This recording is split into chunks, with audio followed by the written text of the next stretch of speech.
You can ask your question, and also like, yeah, we'll discuss from the solve with us assignment also. Yeah. Okay, sir. Yeah, so I prepared some questions. I don't know how far I can go. So I'll start solving some of the question, and in between you can ask some question from 6.2 and 6.3. And in the end, we'll see the solve with us part. Okay. Yeah, so Binayak. Hello, sir. Am I audible? Yeah. Yes. Yeah. So, sir, I have a doubt from 6.3 actually. So, will I ask it now, or as you said, like? That is my plan. So certainly I'll take in your question in the end. Okay. So if I miss your question, still I will take all of your question in the end. Okay. Okay, sir. Okay. So I guess we have to wait 4 more minutes.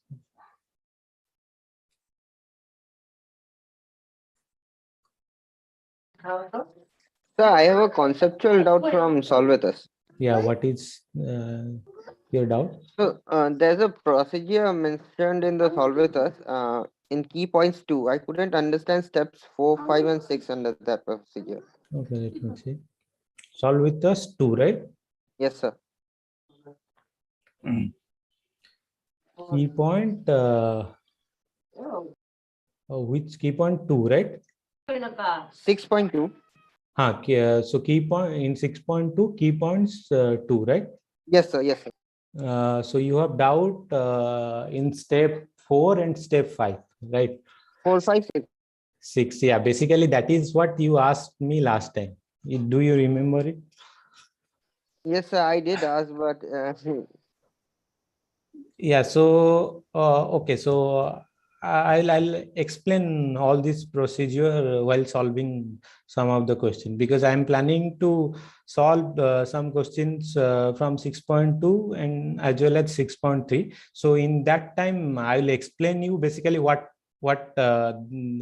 these 2 steps they are basically saying. Okay. So okay. yeah. So yeah, for the proof, I guess you have to spend some more time. Okay, like as I mentioned it earlier, like that is like the matrix is basically it's so it transfers the coordinate vector of one vector in the domain to the coordinate vector of a point in the codomain. So that is what SAR is using in his proof. But if you have some doubt in the proof, then probably we can discuss it today, but again in the end for the proof. Okay, but certainly I will explain you what these 3 points they are basically saying. Okay.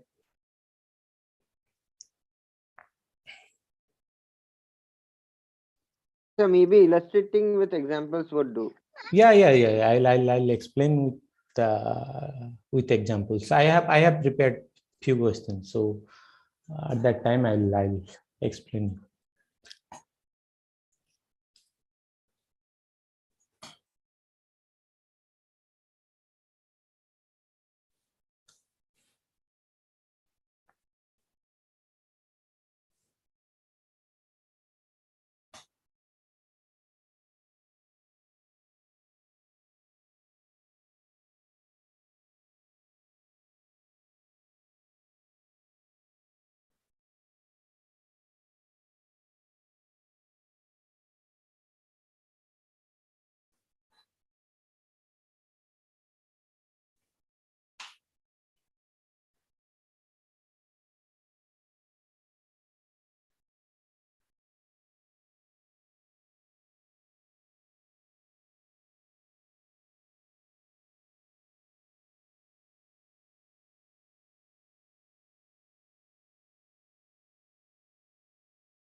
My screen is visible, right? Yes, sir. Okay, so so I have prepared a bunch of questions. So let me see how far I can go. Mostly I'm planning to complete all the questions. So, okay. So before that, let me recall some of the concept. Like mostly we have discussed it a lot of times, but yeah. So before that, let me quickly tell you something. So the first thing I want to tell you that image and kernel of a linear transformation.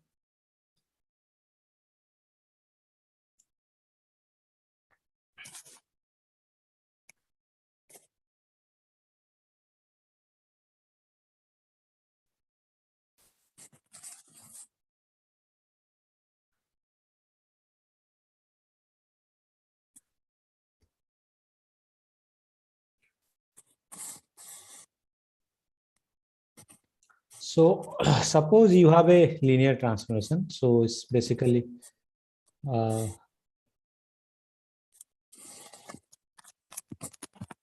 okay. So please mute yourself. If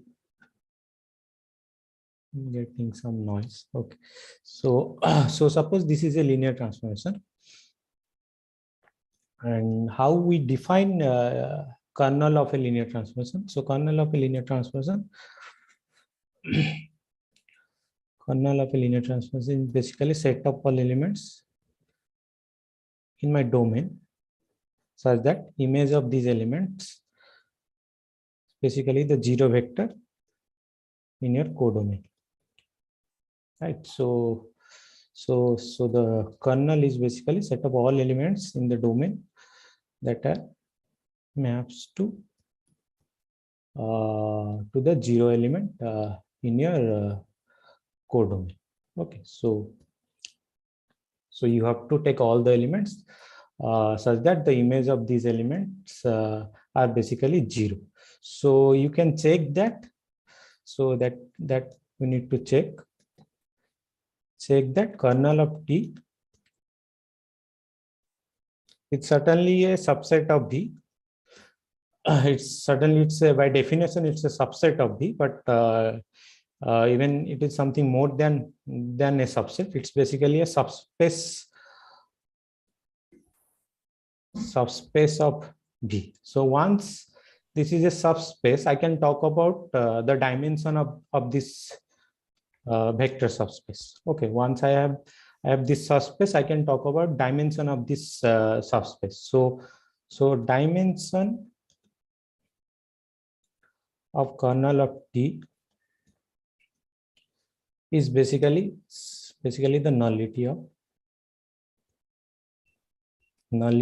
T.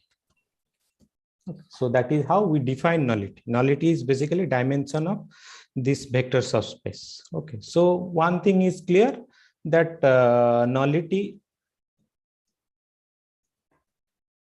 of T is certainly less than dimension of V, right? Because this kernel of T is a subset of V.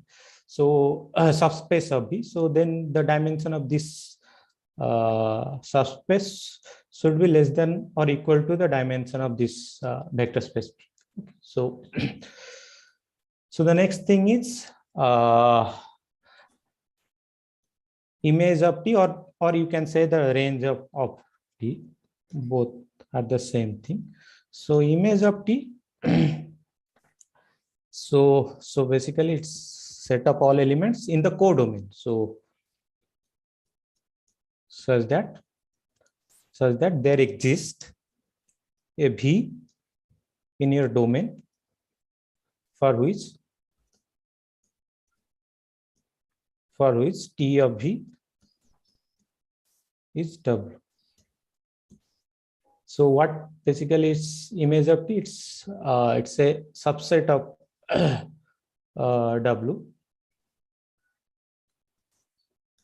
So it's basically set up all elements in W which has a pre-image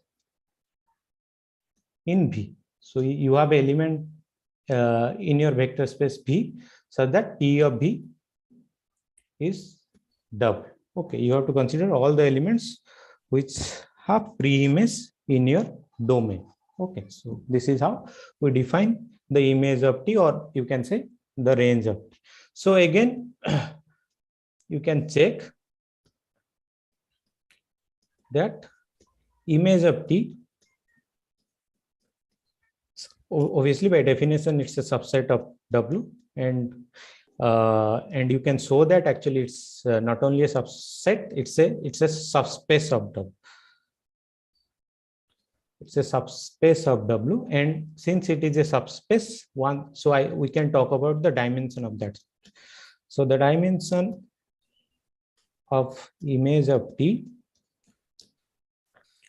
is basically the rank. So this is how we define rank of a linear transformation. So rank of a linear transformation is basically the dimension of image of T. Okay, so is it clear like how we are defining this rank and nullity of a linear transformation? Yes, sir. Yes, sir. Okay. Okay. So rank of T will always be equal to the dimension of image of T. No. If It may be less than equal to. Yeah. So since this is a subspace of W, so this image of T is inside W. So we don't know whether image of T is equals to W or not. Okay, so that we don't know. So from here we can say that rank of T is always less than dimension of W. We know this is always less than equal to. Okay, but we don't know whether they are equal or not. If image of T is equals to W, so if they are same, then you can say that you have equality here. Okay. So otherwise, it's you will get a strictly less than sign. Okay. Okay. So let me solve this question. So, sir, I have a question. Can I ask? Yes, so my question is a bit different. My question is that you define the property of the transformation matrix by using the kernel and image. So kernel is a property of the transformation matrix. Yeah, that I'm going to. So like, yeah. So okay. So better you tell me like whether I can. Yeah. Yeah. So kernel is a property of the transformation matrix. Now it should be AX equal to 0. Okay, then only I can build this transformation matrix. Now, if there is AX equal to not equal to 0, some other value like AX equal to B, okay, so that is not 0. Okay, then A is not a transformation matrix. Am I correct? No, that is not true. Okay, so that would be in vector space, sir, because 0 is not there. The output is not 0. No, what do you mean by it's not a transformation matrix? So that is it's more or less it's a vague statement. So, yeah. Okay, so I want to tell you. Suppose I have a matrix from R3 to R. I have a matrix. What do you mean by a matrix from R3 to R? R3 to R. No, what do you mean by a matrix from R3 to R? Like I have a transformation matrix that transform R3 domain to R. No, you are saying you have a linear transformation. Okay. From R3 to R. R. Okay. So, sir, I will form this question at last because when there will be lot of practice assignment and there is okay, we'll discuss. Yeah. Break the flow actually. Yeah. So let me tell you something. Okay, if something is necessary, then post that in the chat box. Otherwise, I cannot keep on checking every time. Okay, so so yeah, quiz result mostly it will come maybe tomorrow or day after tomorrow. Okay, so hardly it will come by day after tomorrow. So yeah. Okay, so okay, the first question is I want to find the matrix representation of the linear transformation. So this is my linear transformation, and I want to find the matrix representation of the linear transformation with respect to the standard basis, right? So the standard basis for both the domain. So here domain is R3 and as well as for the codomain. which is R2 here. Okay, so the what is the standard order basis for R3? 100. 0, 1. Yeah. So this is my standard basis 0, 1, 0. for 0 and 0, sir. yes for R3. This is standard ordered basis, and this is my standard ordered basis for R2. 1 0 0. Yeah. So I want to find the matrix representation of the linear transformation with respect to these two bases. Okay. So let me compute what is T of 1 0 0. So T of 1 0 0 is alpha times 1 0 0 plus beta times 0. No. You just use the 0. linear transformation. Okay, so let me write 0, the sir. linear. 2 0. 2 0. So Txyz is basically what? 3x. Sorry, 2x plus 3z. 2x plus 3z, 4y plus z 4y 3x 2x plus 3z, 4y plus z. plus z. Okay, thanks. 4y plus z. Okay, so so what is the image of T of 1 0 0? 2 comma 0. 2 comma 0. Yeah, 2. So then I can write this as 2 times 1 0 plus 0 times 0 0. So then the first column of my matrix is 2 0. 2 0. 2 0. Yes. So similarly, I can compute T of 0 1 0, which is 0 0 comma 0 comma 1. 4.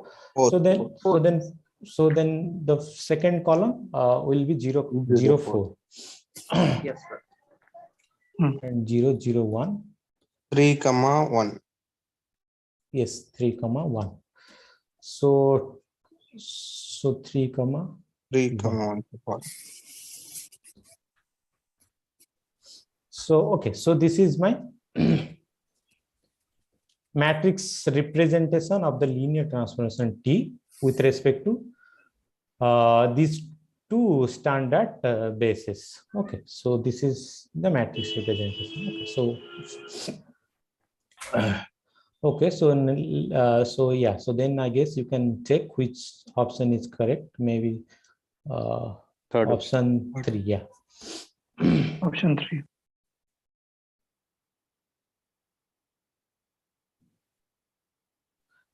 Can I ask what are the rules regarding putting vectors as column versus we arrange in columns? Like, yeah, so the finding matrix representation of a linear transform, I guess we have discussed it thoroughly in last two sessions. Okay, so you can check that. Okay, so the next part is so the Sir, next part, just a small question. In the in the previous example, yes, the say T100 is 2 0. So yes. that 2 0 that is a coordinate vector. Since here we have we are taking the standard basis. Okay, so Okay, so that is a that is the reason, that's why we are getting 2 0 here. Okay, if I change the basis, then certainly you may not get 2 0, you may get something else. Okay, similarly, so here 0 4 is there. Okay, so blindly I can write 0 4 will be the second column, because as you can see, this is the standard basis. Okay, since this is the standard basis, then yeah, so then this coordinate, using this coordinate, actually you can write okay. So in suppose there is a different basis, say it is not 1 0 and 0 1, then suppose alpha and beta, then alpha and beta will be the coordinate vector. True. So you may get something different from 0 4. Okay, so that is the advantage of standard basis. So you simply replace it as your column. Okay. Okay, sir. Okay, so yeah, can you just scroll up to the top one? I just want to refer to what you have written. Fine. Oh, the one before this, the initial first page. So do you have any doubt from there, or?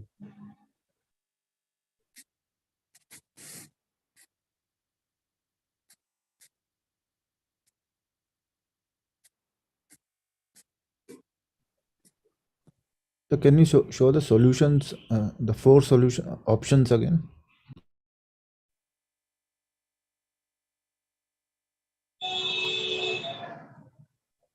Yeah.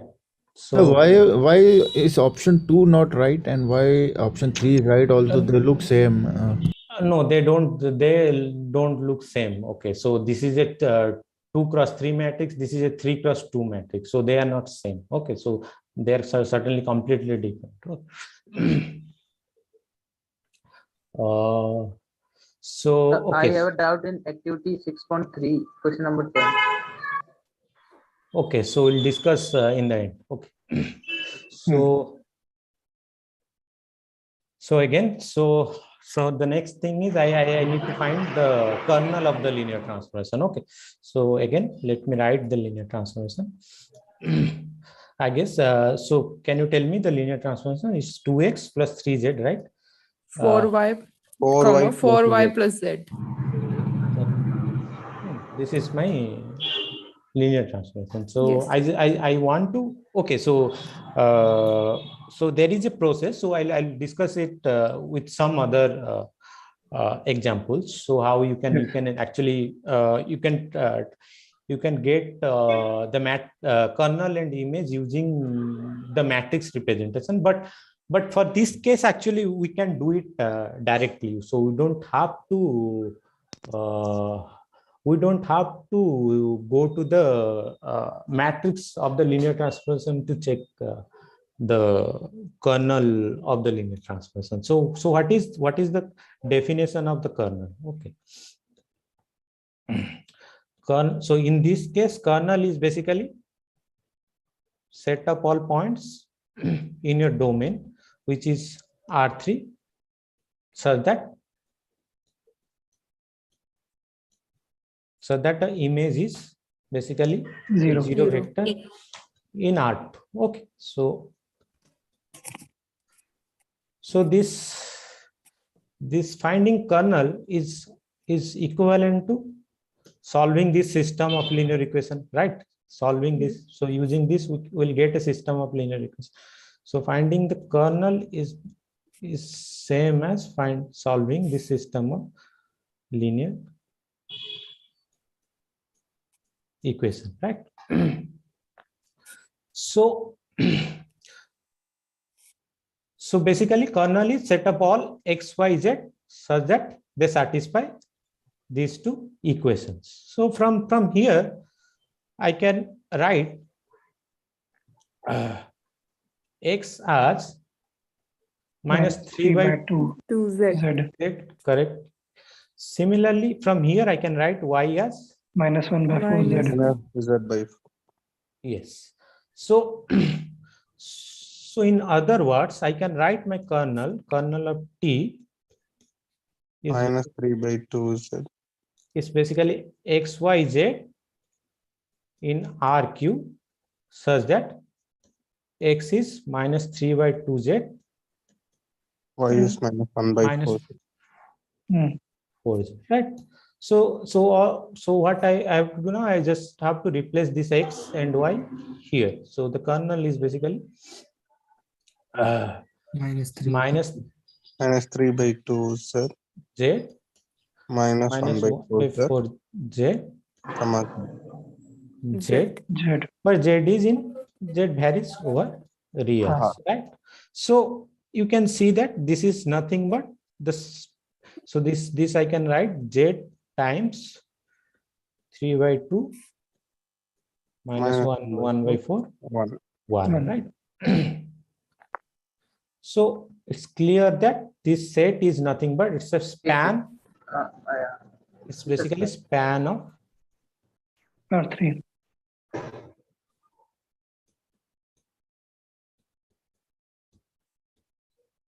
right. This is the span of this element, right? So this is my kernel, right? Sir, one question, sir. You have calculated the transformation matrix before, just before this exam here. So if I calculate its rank, okay, and then the last vector will be the null space, okay. So not from last there vector will no, you have to you are saying this vector is the null space. No, I am saying if I calculate the rank of this matrix, okay. So if I convert it to the row reduced form, then I will get the same answer. Yes, true. You will get the same answer. Yeah, I'll discuss that procedure. Okay. So what actually? So my point is, okay, you don't have to go back to the linear transformation and the matrix representation, and from there you should not check the kernel and image. Okay. So for see this is a pretty easy example. Okay. So if you go to the matrix and if you convert into the row reduced echelon form, and then if you try to find, then it will take a lot of time. Okay. So instead of that, since this is a easy example, you can do it directly. Okay, sir. Got it. Yeah. Okay. So this part is clear. At least how we are getting the kernel of this linear transformation using this procedure. Okay. There are so many other procedures. So we'll discuss that later. But so is it clear, like how we are getting this kernel? Yes, sir. Okay. Okay, so the next question is what will be the dimension of the subspace image of T? Okay. So it will be 1. No, it will be 2, sir. It will be 2. Yes, it's 2. Yeah, sorry, I am sorry.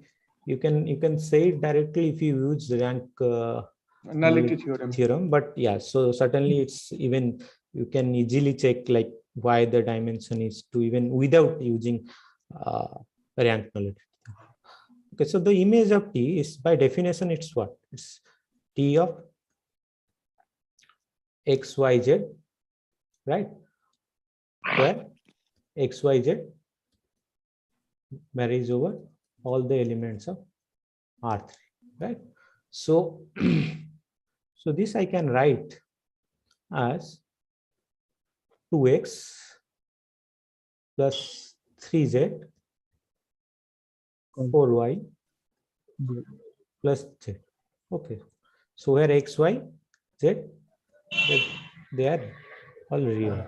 Okay, so writing this thing and writing this one they are basically the same thing. Okay. So this set you can write this one as your 2x0 plus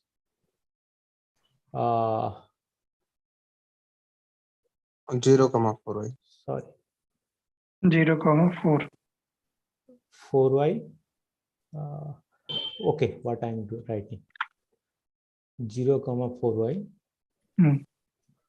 Then 3z, 3z, z. Okay, and same thing xyz is in R. So this is nothing but x time 20 plus y time 04, 04, z time 3,1. z time 3,1. Okay, so what actually from here what I can conclude, this image of T is span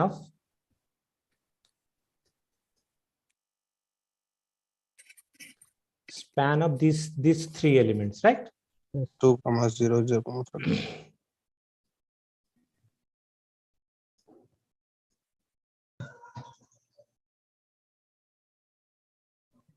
And you can see that you can check that this is a basis of R2.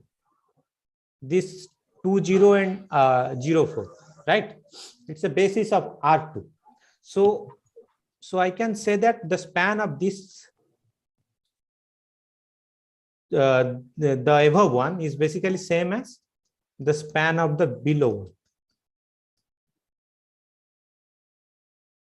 right? Yes, sir. So then now can you say what will be the dimension of the image of T? 2. Yes, sir. 2.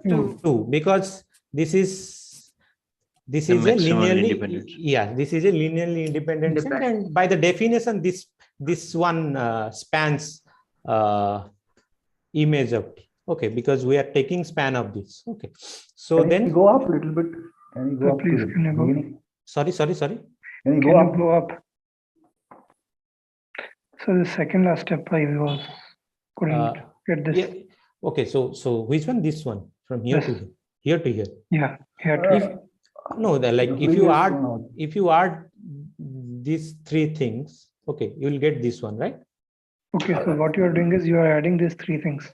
Yeah, that's all. Yeah, so I'm Okay. what I'm doing, I You're have splitting it. yeah, so I have bunch of variable together, so I'm trying to splitting it all of them. Okay. Okay. So okay, so then so from here I can say that the dimension of image of T, which is by definition the rank of T, is basically 2. Clear how actually for this linear transformation we are getting the dimension Yes. of the. So basically what we have done, even we didn't simply, so basically we have computed the image itself. Okay, so once you have image, then you can easily compute the dimension. So please explain second line, last second line. Which one? Last second line. This one to this one? No, sir, the above. Okay. First to second. Yeah. So what is basically here, why I can write this one? See, 3, 1 is basically in the span of 2, 0 and 0. Right? Yes, sir. So that's why if 3, 1 is in the span of this, then there is no point of including this set. I can exclude it, right? Because in the end, they will give me the same thing. Okay. Okay, sir. Okay. Yeah. Thank you. Okay. Yeah. Can you go up again, please? The first 2 steps. The second step is just from the given data, is it? This one, right? Yeah. Yeah, this by definition of T, we are getting this one. Okay. Because this is how we define T, right? This is how we define T. Yeah. So if you go back to the question number 1, then you can see like we have defined T. Right. Then why do we add the coordinates there? So yeah, so the thing is we want to get a basis. Okay, so the easier way to get a basis is basically to split this coordinate in terms of their variable. Okay, so what basically I'm trying to do here, I'm writing x. So this, if you see in this vector, I have only x as my variable. Okay, so in this vector, I have only y as my variable, and in this vector, so in this way, it will be easier for you to get the image. Okay, so if you split according to their variables, then it will be easier for you to. So as you can see, once so in the end, what I am getting some span of some bunch of vectors. Yeah, it is easy to understand, but from 2x plus 3z, why we are adding it? I don't know, no, that is what, like adding. this process is pretty easy, right? Because I'm just splitting the variables. Okay, so my aim is to put x in a single vector. Okay, my aim is to put y in a single vector, and my aim to put z in a single vector. That is what I am doing, right? So you have x here, right? And you don't have x here. Right? You don't have x here. So the obvious choice, I should write 2x 0. Right? Yeah. So I have z here, and as well as I have z here. So then what I can do? 3z, z. And I don't have y here, but I have a y here. So then 0, 4, 4y. That is what I'm doing. Okay. So this part is clear, like. Excuse me, sir. Yes. Sir, 3-1 is in the span of 20,04. That's after calculating, we can ensure. But seeing that just at a glance, how you could tell, sir? Means any. Yeah, this actually, okay, so this is a basis. Okay, yeah. That is the thing. This is a basis. Okay. Do you Yeah, agree? after This is, I confirmed that it is in the span of those two vectors. this is a no. But you just like that you told that it is Yeah, in the basis. Yeah, yeah. no, because it's a basis. Okay, like if you look it, then you can see that you can get 1 0 0 1 from these two vectors. Okay. So once this is a basis, so that means span of these two vectors is basically R2. Yeah, yes, sir. So if span of 2 0 and 0 4, this is a basis, because see, if you multiply 1 by 2, then what you will get? 1 0. And if you multiply 0 4, you will get 0 1. So you can get 1 0 and 0 1 from the span of these two vectors. That means you can get whole vector space. Okay, sir. So once you know the span of these two vectors is R2, then directly you can say that 3 1 is in the span of this. Sir, I'm just asking as a basic doubt. I can also use row echelon form on 2004 and 31 and yeah, but okay, then check so the rank also, no? you can do that, but okay, so okay, for Okay. 2 3 okay, so you should use this row reduced echelon form if you have 3 vectors in R3. Otherwise, Right. I understood. Yeah, so this two in R2 you can tackle without going to this row Right. reduced. Yeah, as long as it's visibly not a multiple of the other vectors, so we can easily find out, right? Yeah. Apart from that, I think for 2 plus 2 determinant is also very Yeah, even if you try to compute the determinant also, it's non-zero. So and you have 2 linearly independent vectors in R2. That means it's a basis, right? Right. Okay. Okay, so for this question, probably I'll use the method that I want to. So it's basically the method that is Sir actually discussed. Matrix. Yeah, so in matrix. Okay, is there any question? No. Okay, I'll do it for this question. Okay. Okay, I thought I'll do this one. Okay, like if you have, okay, I'll explain this one, and we'll again, if we have time, and again we'll come back and check this 2 question using the matrix. Okay, so using this matrix again, we'll try to compute the image and count. Okay.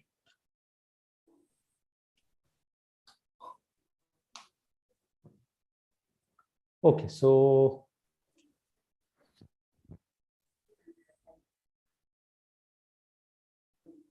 okay, so any idea how we can do this one?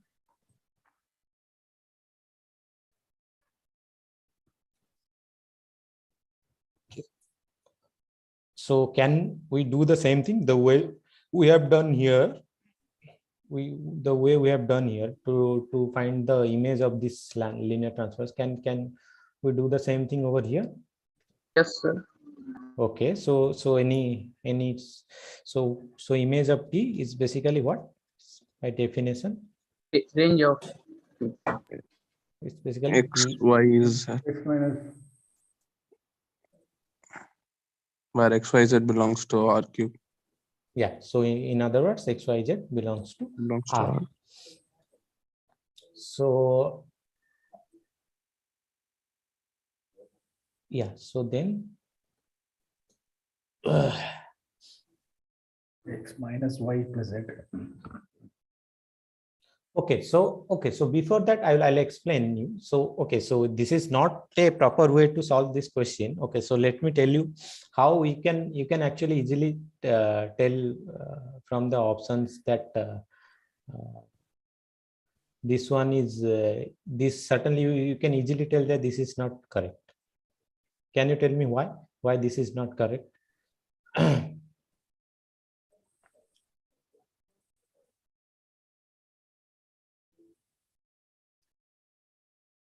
Why this option is incorrect? Option 2 is incorrect.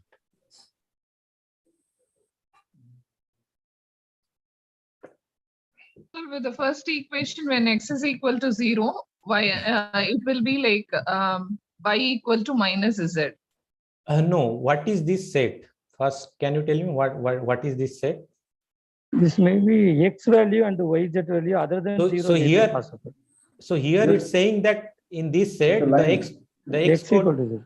May not be 0 also. Yeah, the X coordinate is always 0, right? Correct. So that means, and Y is minus Z, right? So basically it's saying that it's this, the elements of this set is basically in this form, right? Minus Z, Z. So it's saying that image of T is this, right? Yes. So now try to compute T of 1, 0, 0. What you will get? 1, 1, 0, 0, 0. No. T of 1, 0. 1, 2, minus 1. comma, Oh, minus 1. sorry. 1, 2, minus 1. Minus Right? 1. So here you can see the X coordinate is non-zero, right? Yes. So that means T of 1, 0, 0 is not in this set. Okay, so that's why you blindly you can, like, if you simply put 1, 0, 0, you can see that here the X coordinate is non-zero, but it's saying in the range set my X coordinate is always 0. So you can simply. Sir, how do we know that if we substitute that 1, 0, 0, it will be 1? No, the linear transformation is given, right? Yes, sir. So if you substitute 1, 0, 0, then since this expression is given, you just need to put the values of X, Y, Z here. So Basically, he's saying that any one example which is defined that if you find that, then it's not true, no? That's what he's saying. yeah. So what I'm saying, I'm not saying any value for X will not become 0. Yeah. So so the thing is, what I'm trying to say that it's quite easy for you to say that option 2 is incorrect. I'm not giving you the answer. Okay, I'm telling you that you can easily say that option 2 is incorrect. Okay, so that is my point. But in this way, we can easily see also that option 1 is correct. Yeah. So true. You can because so it's it's helpful in the exam point of view, but not for your understanding. Okay. How, sir, option 1 is correct? Okay, that you should try to figure it out. Okay. Okay. Anyway, I'm going to give you the complete answer. So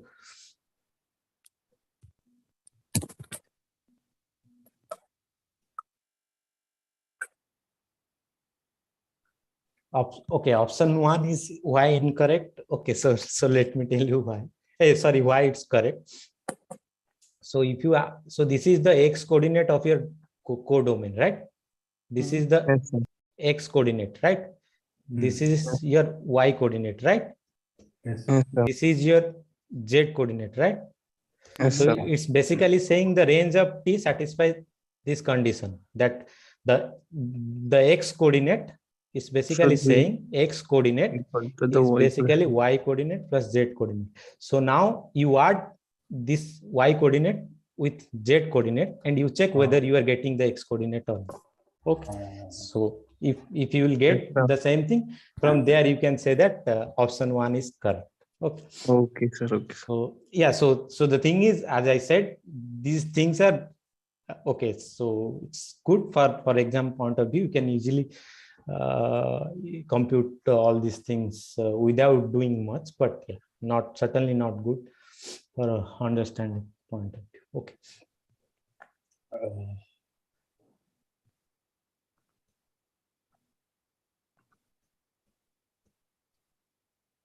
This is what I'm going to show you, that the coordinate actually they satisfy this relation. Okay, so okay, so how I'll split this one. So the next thing is how to split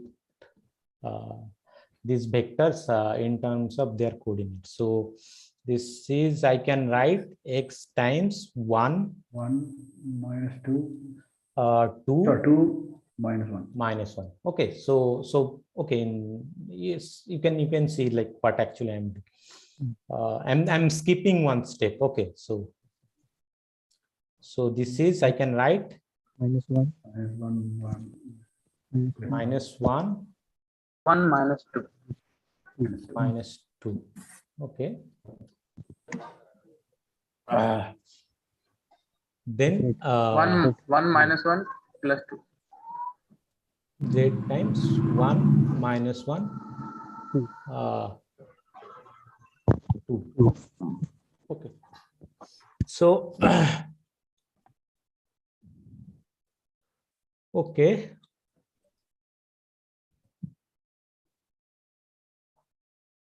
So then from here you can say that the image of T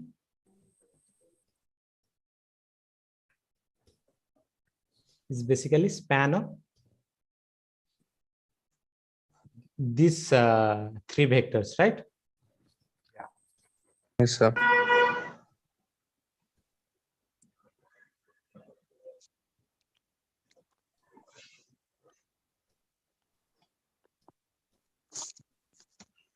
And can you see which of them are linear combination of other like, so the last because this is pretty easy to see.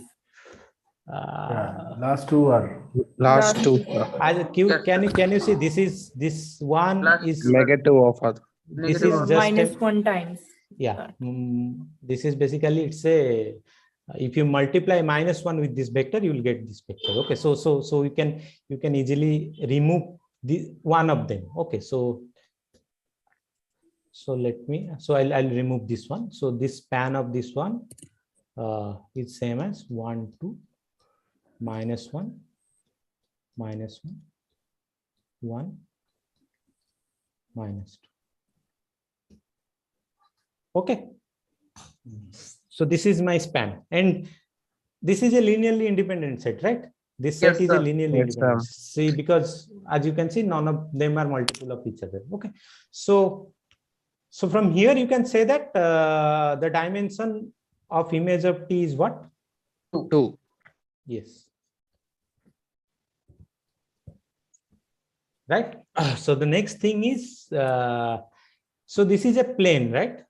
This is a plane. This is a span of 2 vectors in R3. So this will give you a plane, right? So you just need to find the equation of this plane, right? Yeah. So so this okay, let me denote this. Okay, let me denote this as image of T, which is basically what? Alpha times 1 2 -1. See the method, what the way I told you, like how you can get the range of T as this. I am just going to give you that method, the proof, like how we can show rigorous. So this is beta times -1 1 2 1 -2. -2. Sorry. Right, this is my set.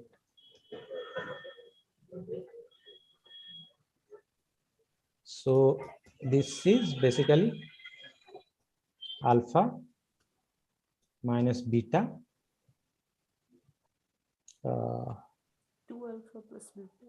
2 alpha plus beta minus alpha Minus 2 beta. 2 beta.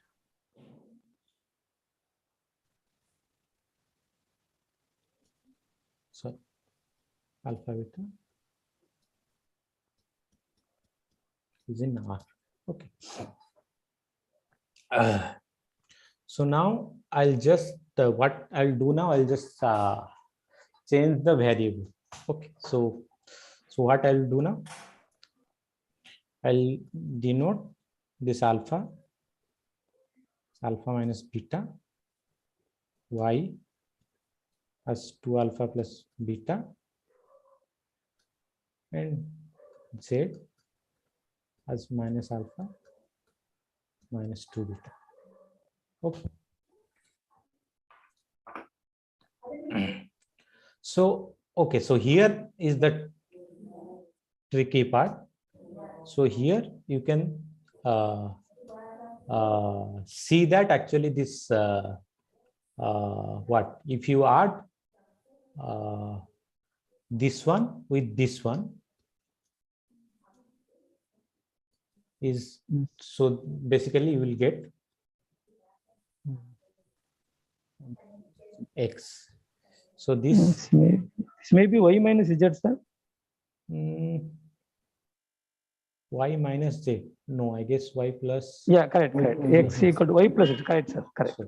So basically, so what we have, so we changed the variable. Okay, so instead of x alpha beta, we have used x y z, and from the coordinates of x y z we are getting one relation. Okay, so then this particular set we can write as x y z such that x is y plus z.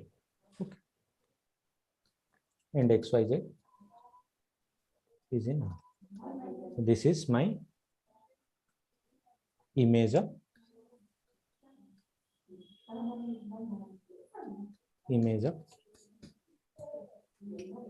right. Yes. Yeah. So this part is clear, right? How we are getting the image of this particular linear transformation. Yes, sir. Okay, so let go back. Okay, so next question. So okay, so this is basically the method actually we have used. So whatever we have used, basically we have used the definition, that's all. Okay, and some concept of linearly dependent and independence. Okay, we are not using anything apart from the definition of the linear transformation and definition of image. Okay. Okay, so okay, so let me explain you the method that we know from regarding the rank of T, the other options there. Rank is 2. Rank is 2, right? That is what I have written here. But there was an option rank. No, so here what is the dimension of image of 2? So by the definition, this is rank of T, right? Yeah, but there was a third option there which said the same, right? But this is a. No, sorry. You didn't select the option, that's all.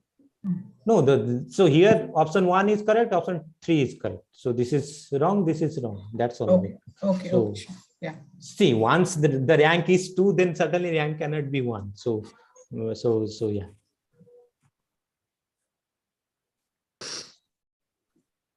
Okay, so okay, so let me tell you how we can get so before that, let me explain you some concept how you can get the basis of the image and kernel using the matrix of the linear transformation.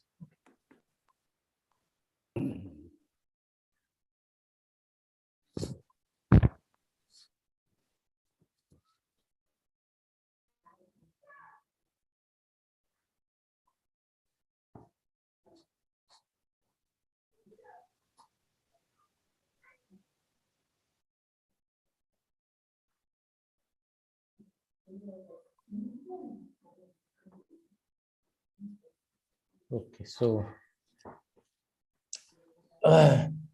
so suppose you have a linear transformation. Suppose T is a linear transformation from V to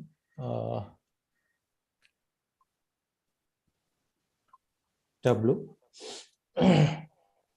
So, and say the dimension of V is n. So that means I have a basis which is basically V1, V2, Vn, right? And I have so the dimension of W is say M. So then I will have a basis of length cardinality M. So this is a basis of V. So this one is a basis of V, and this one is a basis of W. Okay, so this is basically I'm giving you the general expression, but I'll do example.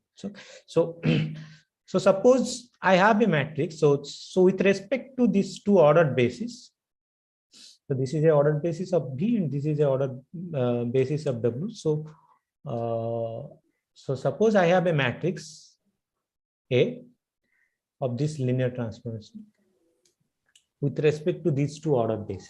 Okay. So how I can get how I can get the basis of kernel of T. Okay. So the next so what next I have to get a basis. So how I can basis of kernel of T, basis of kernel of T.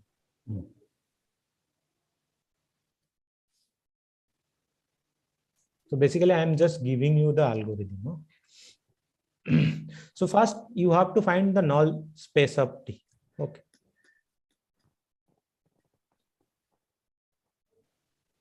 So A is a. So what will be the order of this matrix A? A will be n by m. M cross n. M by n. Yes, m cross n. Okay. So then the null space of A is basically it's a subspace of Rn, right? Correct. So first, what you do, you try to find a basis of null space of A. Okay. So first you try to find a basis of null space. Suppose you have a basis, say A1, A2, okay, A3, AN, and B1, B2, Bn, and say maybe some okay, so what sort, okay, I should use two variables to introduce.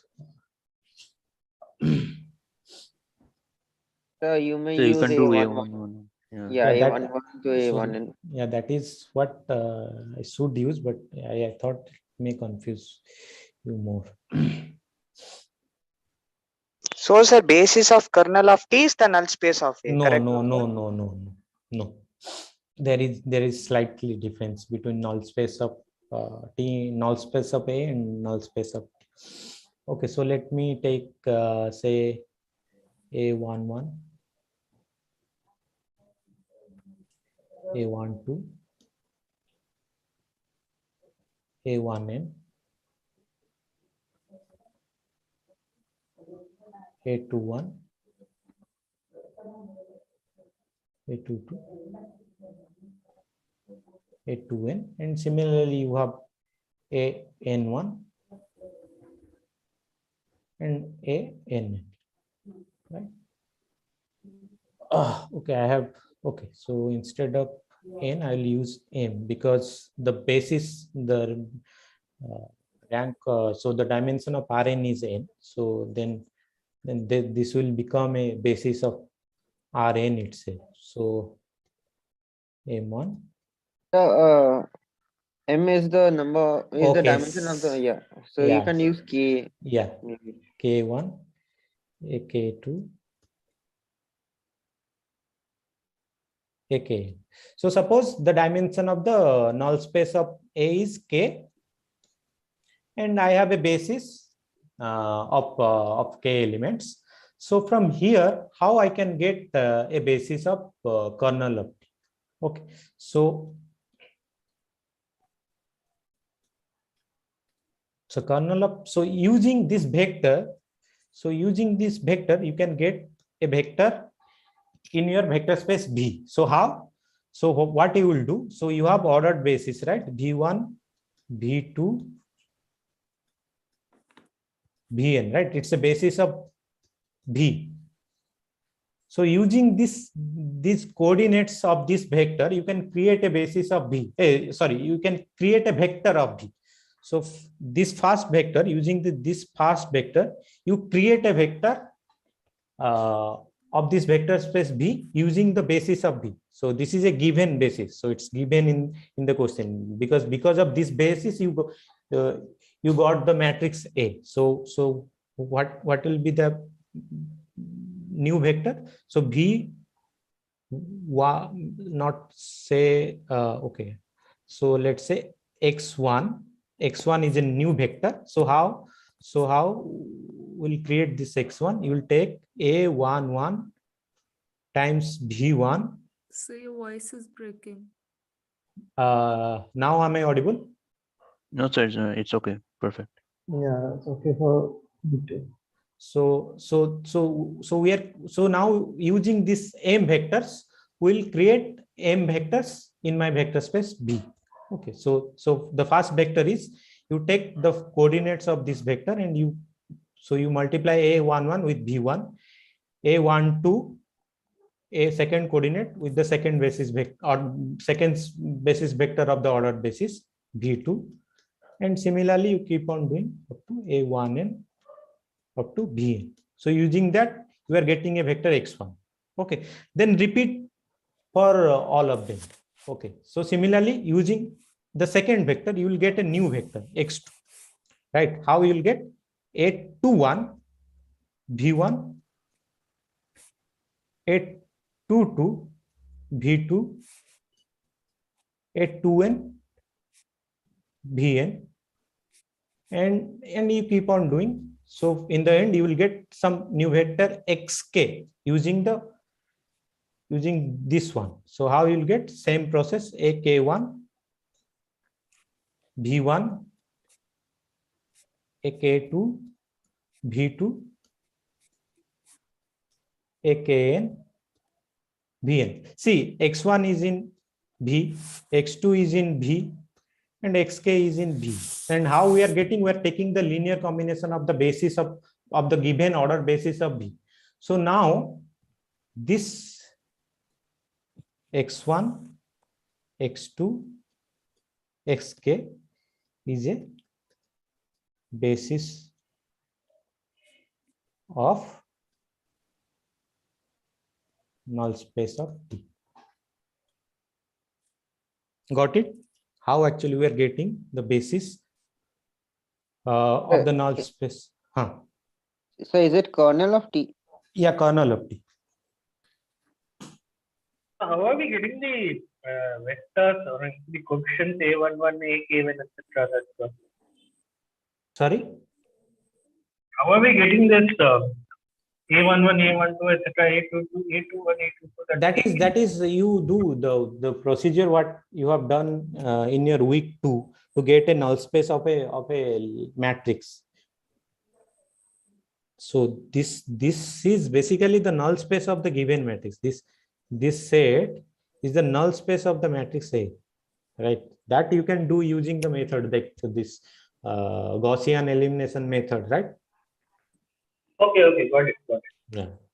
So once, sir, can you go to a little top, sir? I have a, I mean, let me know if I'm correct or wrong. Sir, we had equations x minus y plus z, say x plus 2y plus z. So what we can basically do is write x coordinates, y coordinates, and z coordinates separate as numbers, as vectors, say 1, 2, 3. Now you are talking about this question, right? Yes, sir. Yes, sir. A Okay, little bit up. Yes, above, sir. Above. Okay, let me first complete this one, then I'll go to that. Okay, sir. Okay. So is there any doubt in the procedure, like how actually we are getting? I will do examples, so don't ask me to do examples, I will do it. Okay, so is there any doubt with the procedure, like how we are getting this x1, x2, xk?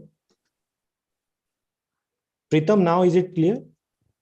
Sir, this is the process I have understood, but I don't know the proof why we are doing it. That's I don't know. That I don't know. That certainly that requires a lot of time to explain. Okay, like yes, sir. I'll do Hence it. I was asking for an officer session.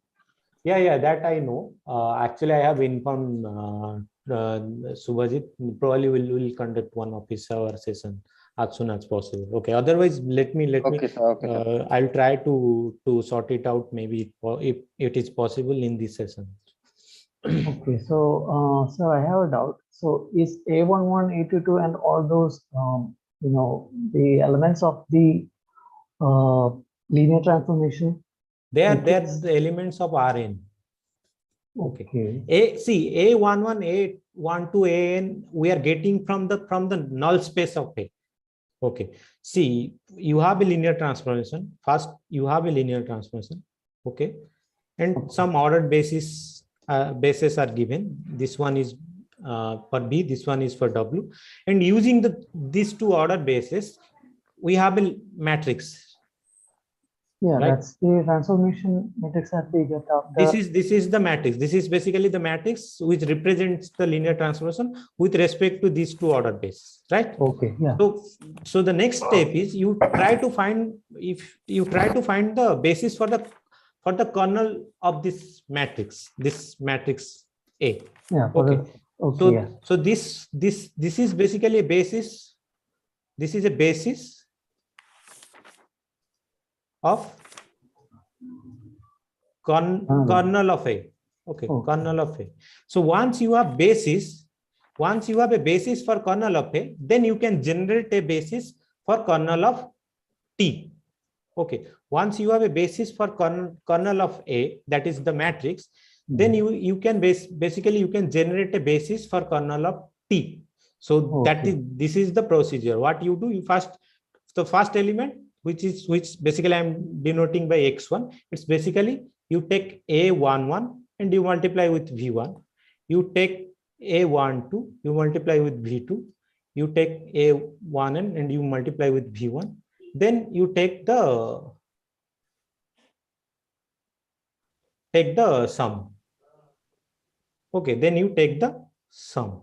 So then x1 is basically in kernel of T. Okay. Similarly, you do for all the elements of the basis of kernel of A. So the second one will give you x2 and the kth one will give you xk. So that means this will be this will give you the basis for kernel of T. Okay. Clear? Somewhat, I guess. See, certainly I'm not giving you the proof. Okay, so you just if you are fine with the algorithm, how actually we are doing it, then it's fine. Okay, because the proof, there are so many things going on in the proof. Okay, so yeah, I mean, up till now we had proof for everything. So now that we are not provided with the proof of this, it's a little bit hard, but it's okay. Yeah. Sir, I'm not sure if I understood this correctly, but under what circumstances are the matrices A and T are different? Sorry, under what? Kernel of A is the same as kernel of T. You are saying under what condition the kernel of A will be same as? In what cases they are different? I think if I take the standard basis, then probably you will get the same thing. Yeah. Yes, sir, because we'll get the same because it is basically you'll get the same system. Okay, so if you take the standard basis, then basically your T of x is basically Ax.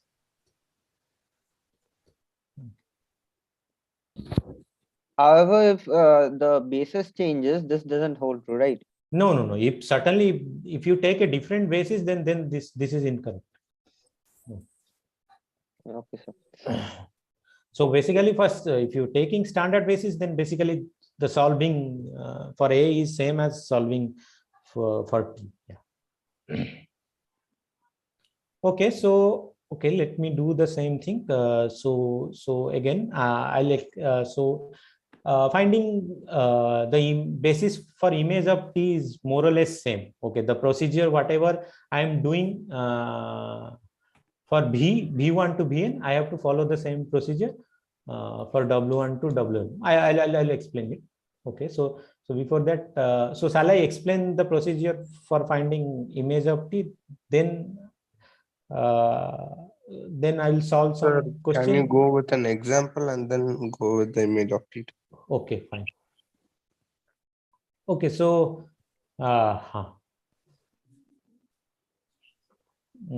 okay, so which of the following correspond to the linear transformation T with respect to the standard order basis of R2 for both domain and codomain? Okay, so what will be the answer? Fourth one. Yeah, it's given basically. So you can check that this is the matrix representation. Oh, I am not going to do it. Oh, so yeah, so it's the matrix representation of T with respect to the standard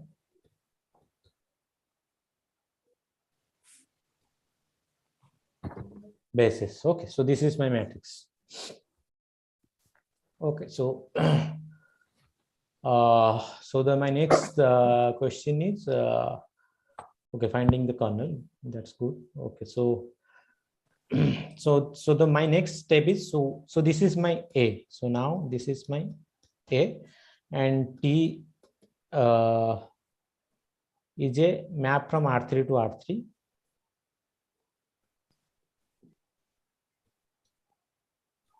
So here 1 0 0 0 1 0 0 0 1. So this is W1, W2, W3, and same here 1 0 0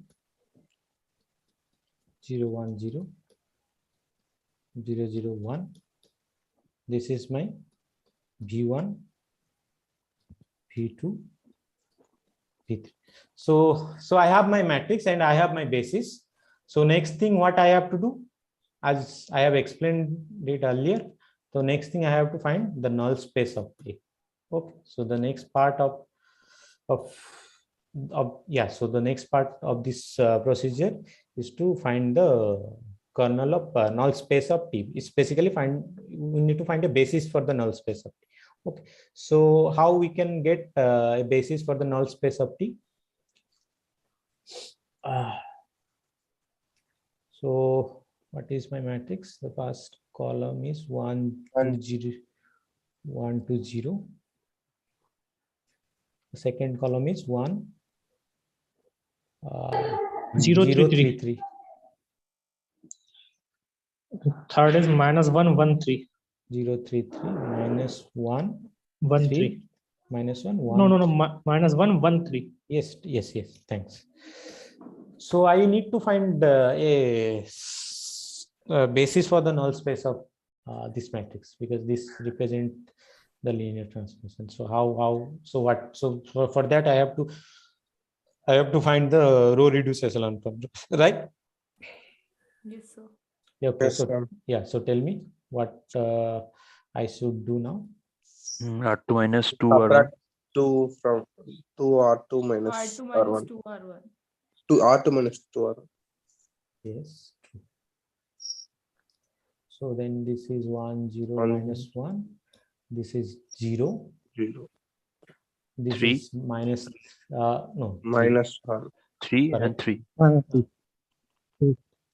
Yeah, 0 this is 3 also, 3. yeah, 3. true. 0 3 3, right? Yeah, R3 minus R2.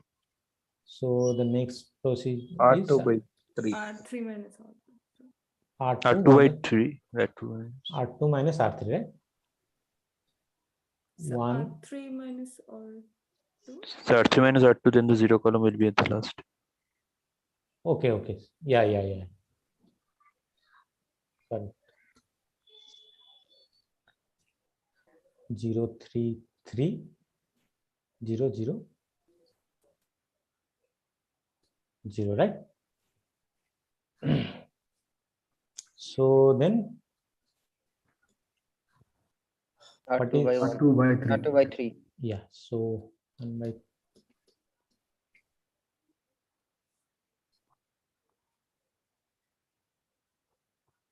-1, 1. Okay. so yeah, so then what will be a basis for this null space of 1 minus 1 1. So this is a dependent variable, right? Two dependent, one independent. Yeah, this is a dependent Two variable. dependent, one independent. This is a dependent variable. Okay, because this is x1, so x1 is a dependent variable, x2 is a dependent variable, and x3 is independent. Okay, so what will be the solution? 1 minus 1 1 is the basis. Sorry, can you repeat? 1 minus 1 and 1. 1 minus 1 1 is a basis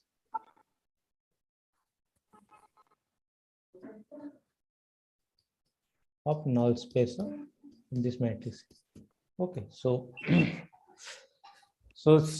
from here you can say that since okay, so then you can easily say that the dimension of Can you please say like how 1 minus 1 1 is the basis? I thought like 1 1 minus 1 is the 1 is the basis. Okay, let me check whether I'm getting.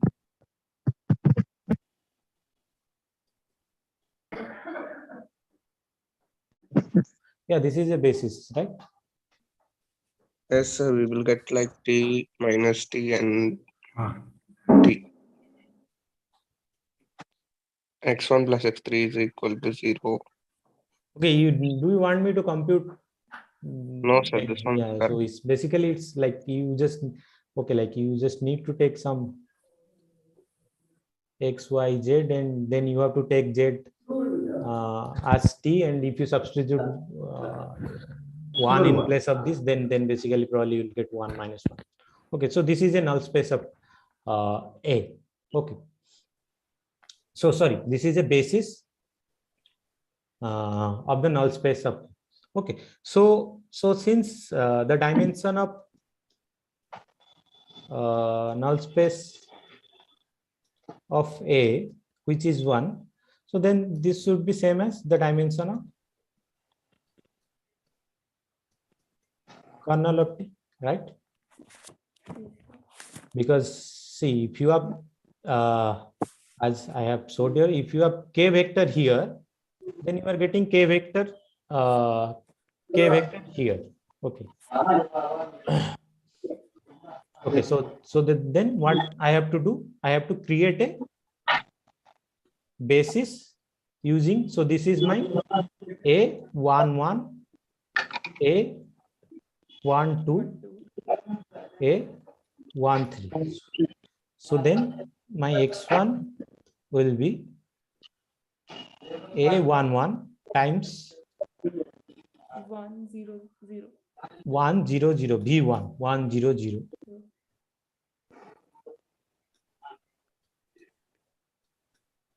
A2 times 0 1 0. Sorry, A1 2 times 0 1 0. A1 3 times 0 0 1. So as you can see, this is nothing but Same as the null space. 1 minus 1 1. Okay, so then this x1 is basically a basis of kernel of T. Actually, yeah, so the thing is here actually we are taking the standard basis, so that's why actually this they are basically same. So we'll try to do with respect to some basis which is basically not in this one. Okay. But the procedure is clear, right? How we are getting. Hello. Yes, sir. Yeah. Okay, so from here, can you? So now we can say, right? Which one will be the Option 3. Option 3, right? Because it's basically span of this 1 minus 1 1. Okay. Excuse me, sir. Yes.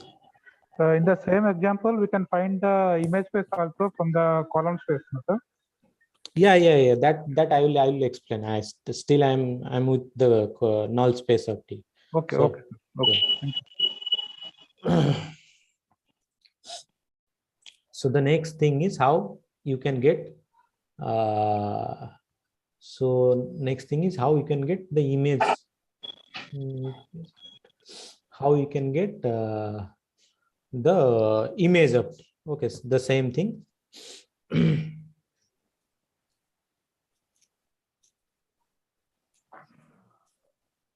So you have the same procedure. You have matrix and you have basis B1 to Bn and W1 to Wm. So you then with respect to these two bases, you have a matrix A. So the next thing what you need to do, you need to find a basis for the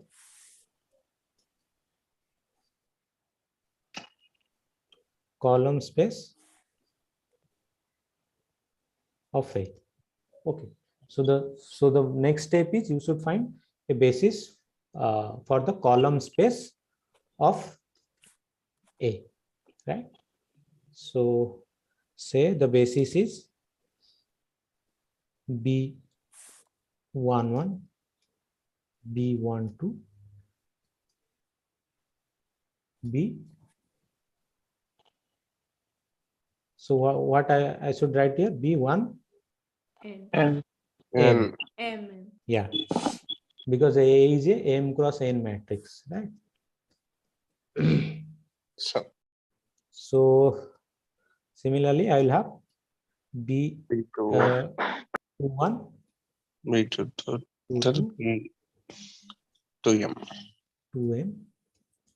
and if so, then I have to take maybe say BK, BL1, BL2. Suppose the dimension of the column space of A is basically say L. Okay, so then I'll get L vectors in the basis. So this is my basis for the column space of A. So how from here how I can get a basis for image of T? The same procedure. Instead of B1 to Bm, I have to multiply with all these things with W1 to Wm. So then what I'll do, I'll generate a vector in your space W. How? I'll take B11 and W1, B12, W2, B1M, Wm. And similarly, using the second vector, I can get x2, which is basically B21 plus W1, B2, 2 with W2, B2M with Wm. And if you keep on doing, you will get L number of vectors, right? Yes, sir. So then this will give you,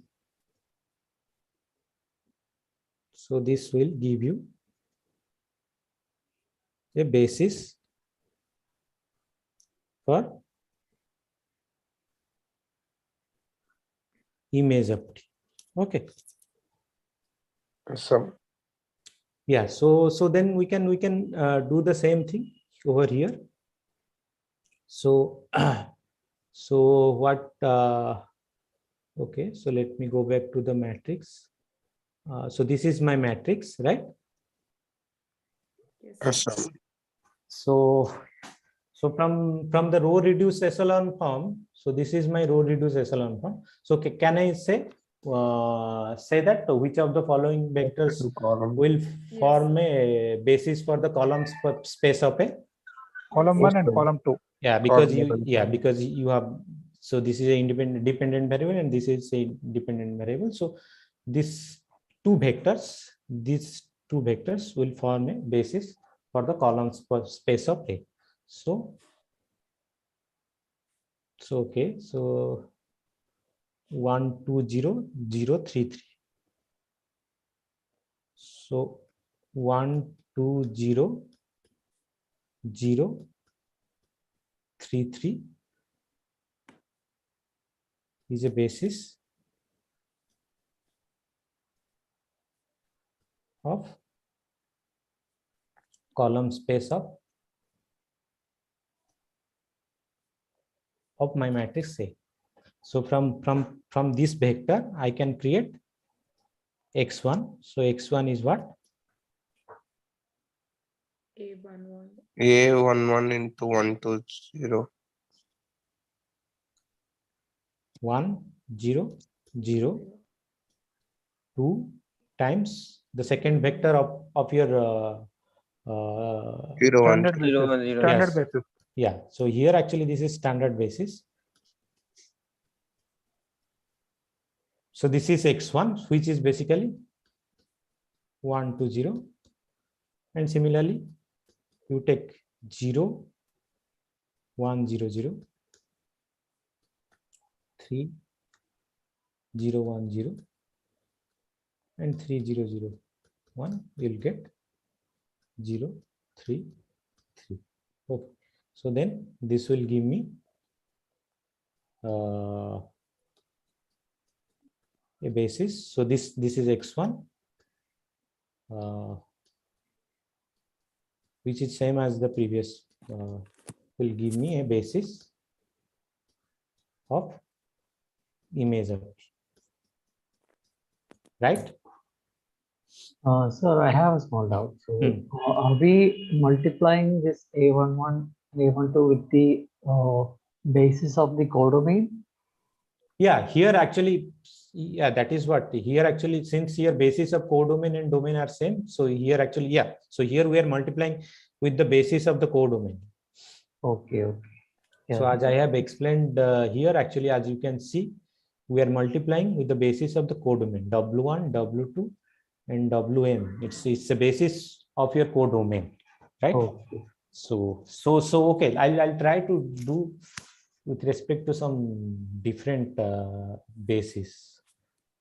Okay. Okay, so this procedure is clear. Like certainly I'm going to do probably one more example with respect to some different basis, but yeah, I don't have any example. You have to give me one. Okay, so this procedure is clear, right? Yes, sir. Okay.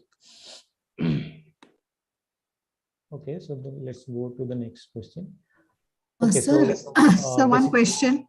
Basically, yeah. So basically, we have solved this one. Okay. Yes, sir.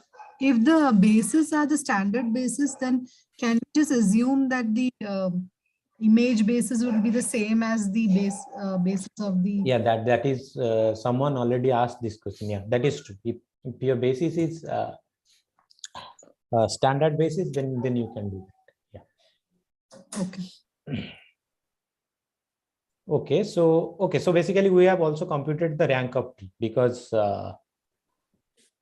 this is a basis of the image of T.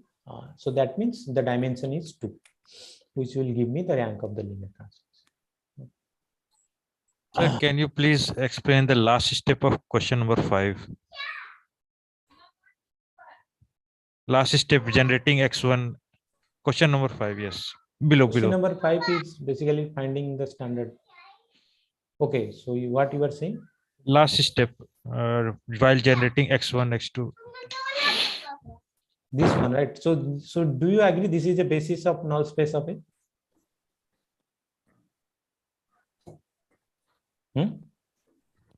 Yes, sir.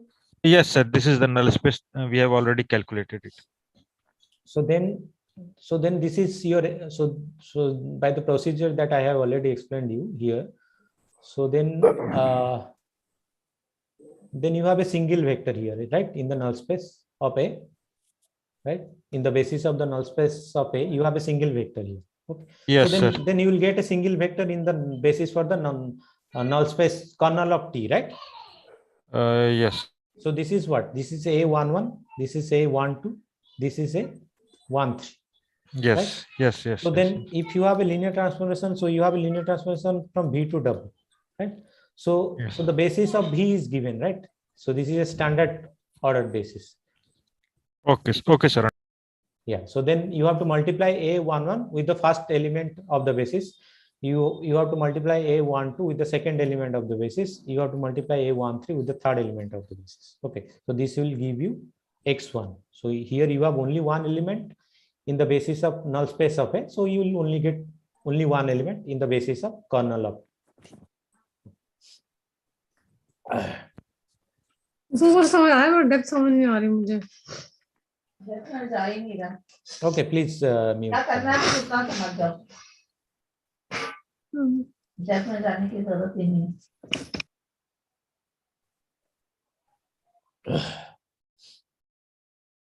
Okay, so this is probably my last question, whatever I have prepared.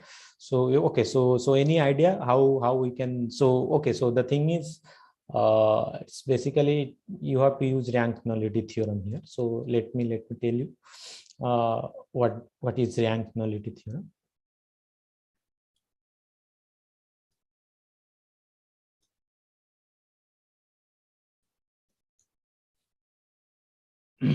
If I have a linear transformation from V to W, then rank nullity theorem says rank of T nullity of T is basically dimension of T. So the rank of T, which is basically the dimension of the image of T, and the nullity of T, which is basically the dimension of the kernel space of T, it's same as the dimension of T. Okay. So this is rank nullity theorem. Okay, so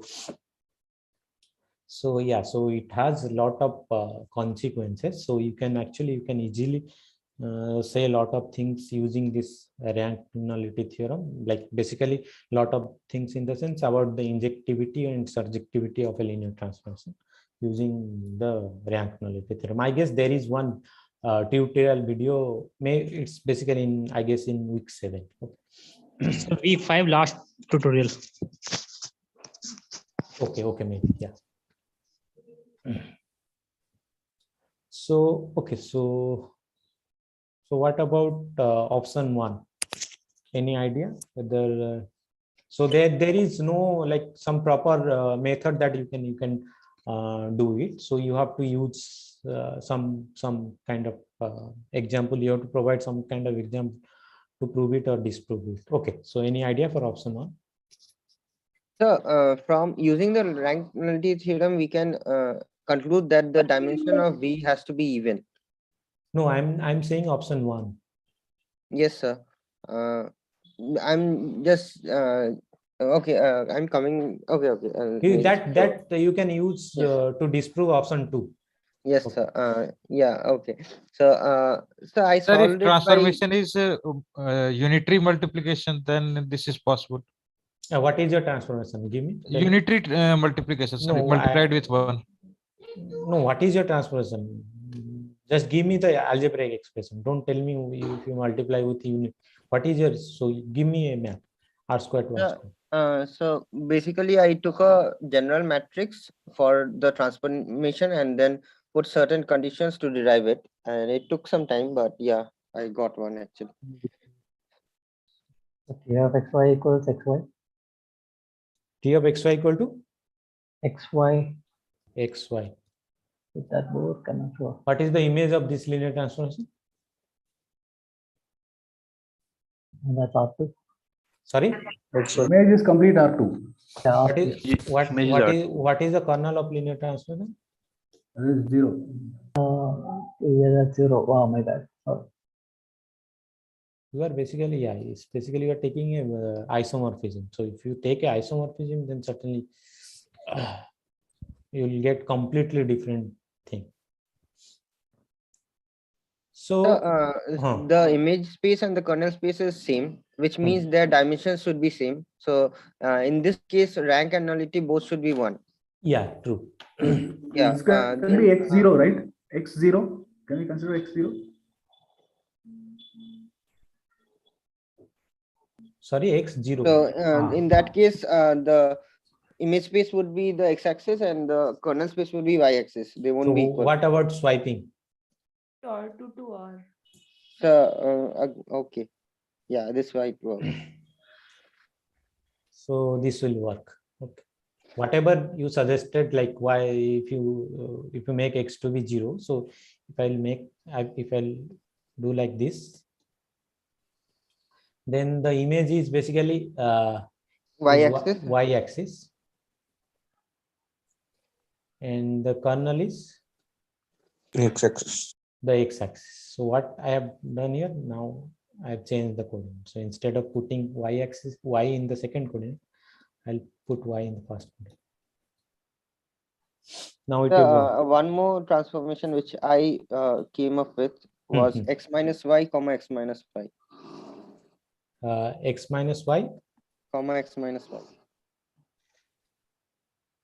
True. True.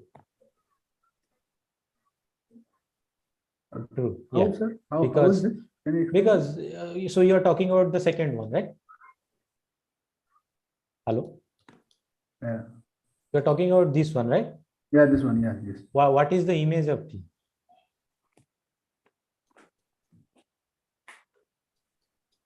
What is image of T?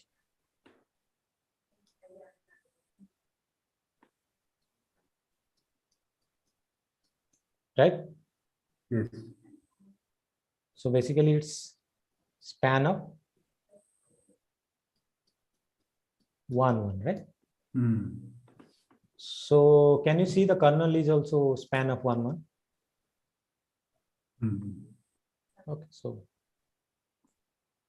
Okay, so yeah, so Sir, how's the kernel of that one is 1, 1? See, when x minus 1 is 0. So x is equal to.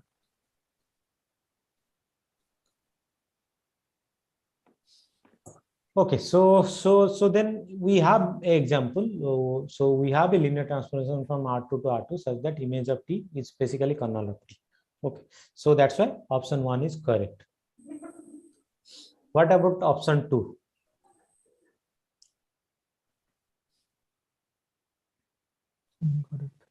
What about option 2? Cannot be, it's an odd number, right? It's not possible. So why? Okay, why?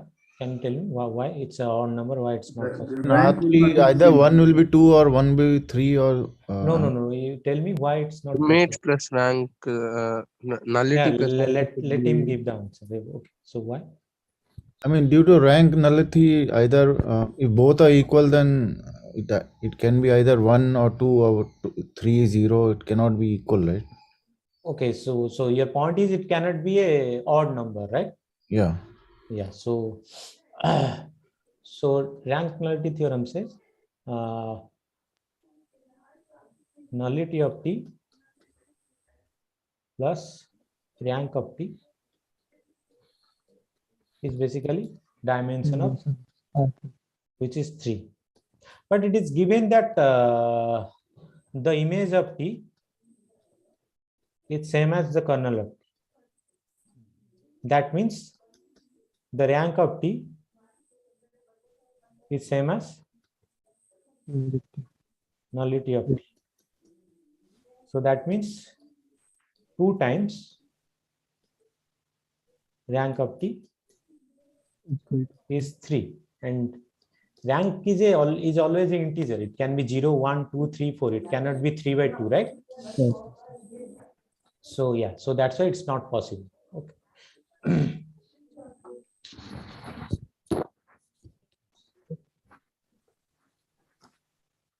Sir, if I have a transformation like xy t of xyz transforms to xyz by 3, xyz by 3, xyz plus x plus y plus z by 3. Sorry. Can you repeat? You have a linear transformation from where to where? From xyz to. No, from where to where? R3. R3 to R3. Okay. And the elements in the pre-image are X, Y, Z. What is your map? T of X, Y, Z. It transforms to X plus Y plus Z by 3. By 3. And same for Y and Z also. X plus Y plus Z by 3.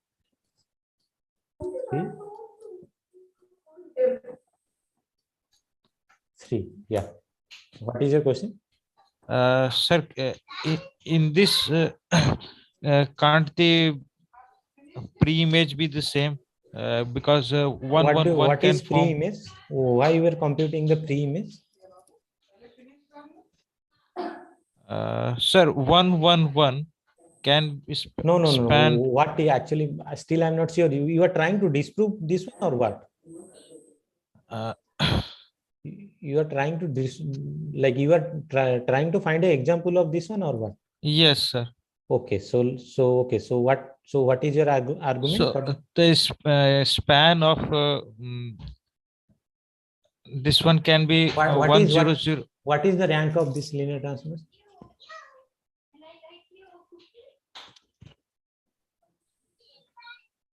What is the rank of this linear transformation? Rank is 1. 1.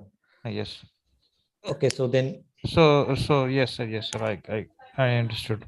Yeah, nullity is 2 actually. You can get a basis of the null space. Yes, sir. Yes. Yeah, I got it. -1, 1, 0, and 0, -1, 1.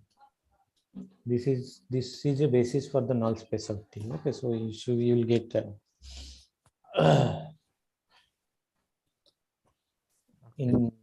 So okay. So the option 2 is you cannot have such linear transformation. Okay, so, yes, so yes. option 2 is incorrect. So what about option 3? Sorry to interrupt. I mean, if you can go to option 1 once more. I mean, there was one thing, right? Sorry? Second, this one. T of xy equal to y0. So the kernel of T is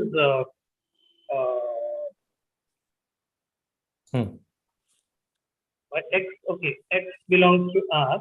That is the x-axis, and the image of T would be the y-axis. Why? So here y, 0. So here the y-axis. See, if I write something like this, see if I write this as y, 0, that doesn't mean that it's in the y-axis. I'm just representing the first coordinate as y, right? Okay. Oh yeah, so that means both have the entire real line. Kernel of T and the image of T are the entire real line in one dimension. Yeah, it's basically not real line. It's basically x-axis. Yeah.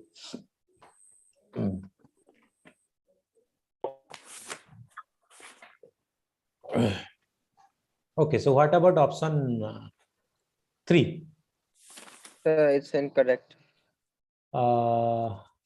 Okay, so it's incorrect. Yeah, but I know. Okay, someone else, can you tell me the reason behind like why option 3 is incorrect?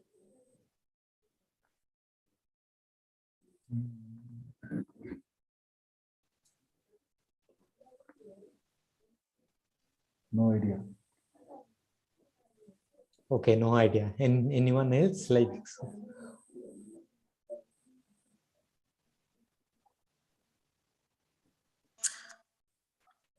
It's quite easy. Like you have a very trivial example to disprove this one.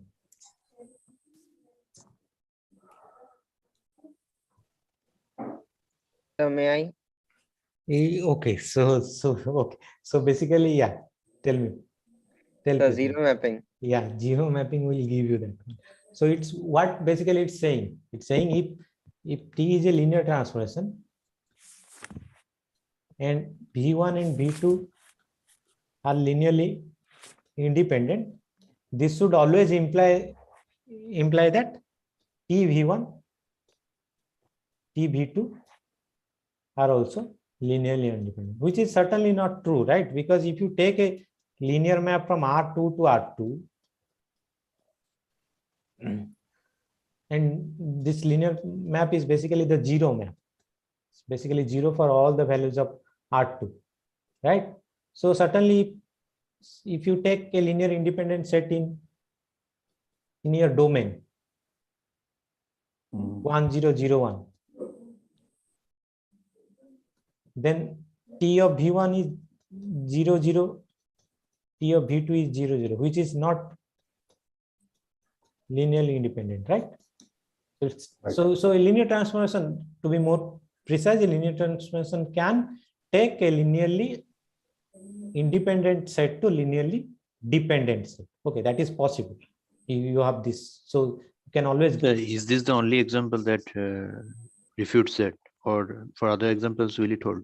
Yeah, you can take the example x minus y comma 0. This one will hold. This one will hold. Okay. You take here. You take something here, like maybe say take 0, 1 and 1, 1 here for this linear map. You take this one. This is a linear. So you have to show that T of V1 equals to T of V2 or something like that. No. You have to show that this is linearly. If see, it's what basically it's saying. What you have to show or you have to disprove it. Okay, it's saying if V1 and V2 are linearly independent, then TV1 and TV2 are also linearly independent. Okay, so I'm showing that it can be dependent. Yeah, basically it can be dependent, right? Because here what is, so this is V1, right? Here this is V1, this is V2. What is T of V1? In the example of x minus y and x minus y, right? Yeah, I'm taking this one. Yeah. So -1, -1. What is T of 1, 1? 0, 0, 0. So this is a linearly dependent set, right? Yes. But this is a linearly independent set. Okay. You cannot get it if your linear transformation is 1, 1. Okay, in that case you cannot get it. Okay, if T is 1, 1, then certainly it will take a linearly independent set to linearly independent set. Okay. Okay. So I was wondering, maybe even if it is 1, 1, we can have a multiple, right? It's not possible. You basically you can prove that if T is 1, 1, then B1, if B1 and B2 are linearly independent, then T of B1, B2 are also linearly independent. Okay. 1, 1. See, 1, 1 will preserve the dimension. Okay. So yes, sir.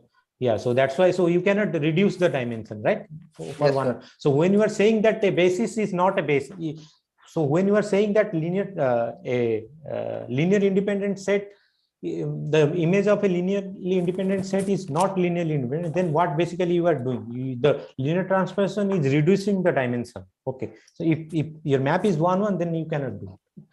Yes, sir. Got it. Okay. So what about option 4? So option 4 was one of my doubts, and the way I solved it, I proved the contrapositive of it. So I assumed V1, V2 be linearly dependent. That means and implies TV1, TV2 are linearly dependent. So by contraposition, we can claim that the other way. Sorry, what you showed? So I showed that if V1, V2 is linearly dependent, implies TV1 and TV2 are linearly dependent. So this means that if TV1 and TV2 are linearly independent, implies V1, V2 are linearly independent. Yeah, but is there a direct way to do it? Yeah, so basically I'm going to, directly also you can prove it. So what we need to do, so my main thing is I want to prove this statement. So what I want to prove, I have a doubt regarding the same. Can V1 V2 be linearly dependent? If there is a transformation, it has to be linearly independent always, right? No, what is your question? Like still, repeat your V1 and V2 always has to be linearly independent, right? If it is involved in a transformation. Why? V1 and V2 always have to be linearly independent, right? If they no, that is what I'm asking. Why? Like V1 and V2, they are like what is your question? Like V1, if you are saying V1 and V2, then obviously I'll assume they are simply two elements of V. So in that case, they may not be linearly independent, right? Okay. Okay.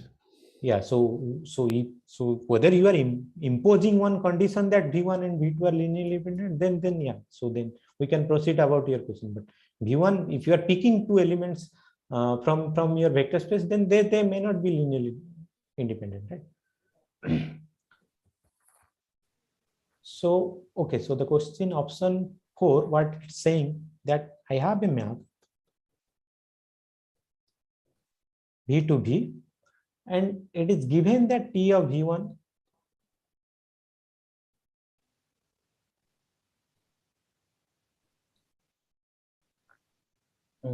is linearly independent.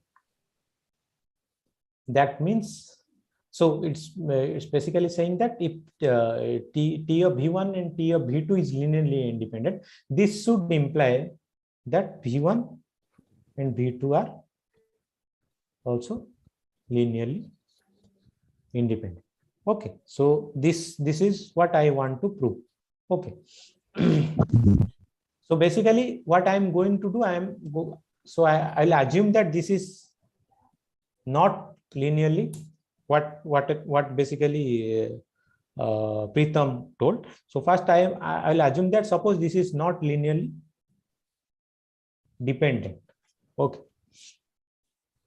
Sorry, suppose this is not linearly independent. That means suppose this is linearly dependent. So then I can get alpha and beta where at least one of them is non-zero.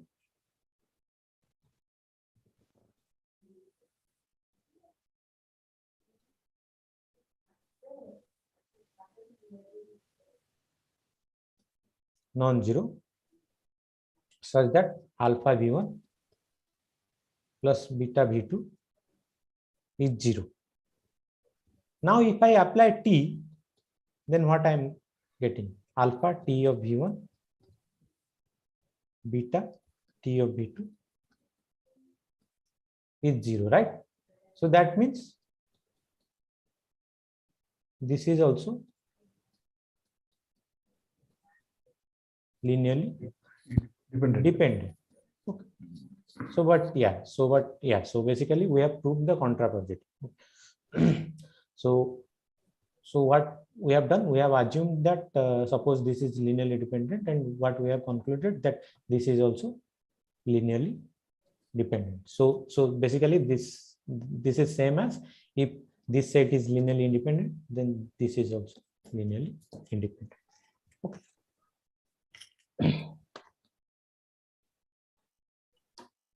Okay, so then yeah, so basically I'm done with my question. So I can take your doubts. What is the direct way to do it? No, sorry. I asked whether we can do it in a direct way instead of proving the contrapositive way. Sir, can you explain it again? Okay, let me think about the direct way, because I guess this is the, yeah, I'll explain.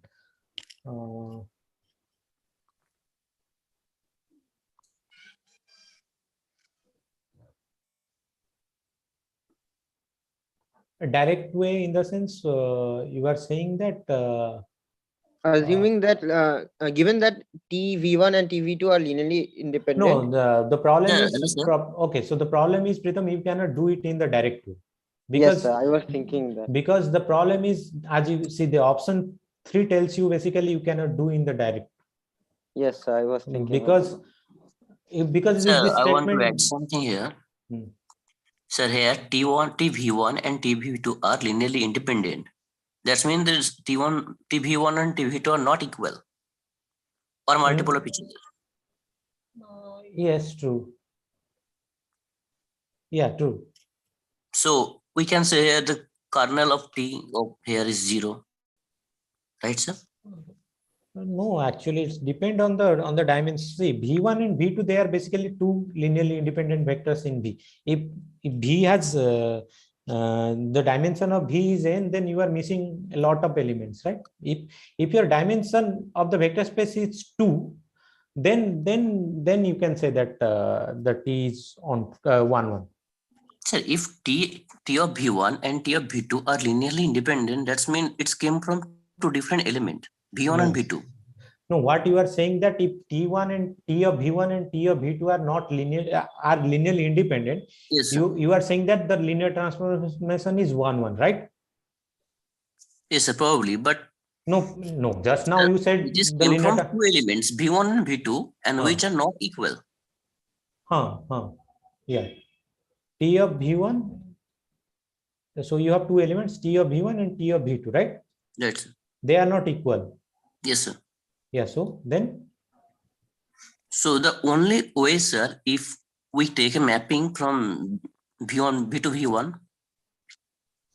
Okay, so my question is, what actually you want to conclude? Like, sir, the only possible way T of V1 and T of V2 are linearly independent because V1 and V2 are linearly independent. That's why.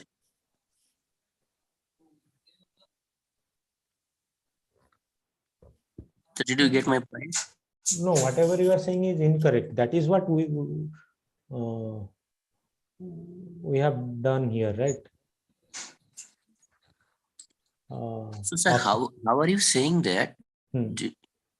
In contradictory, how are you saying that it is linearly independent?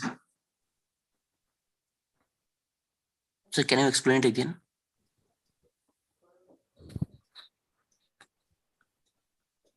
Right? Suppose this is your map. Okay.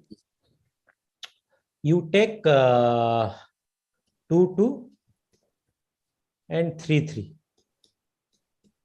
Okay. So this is T of 1 1. This is T of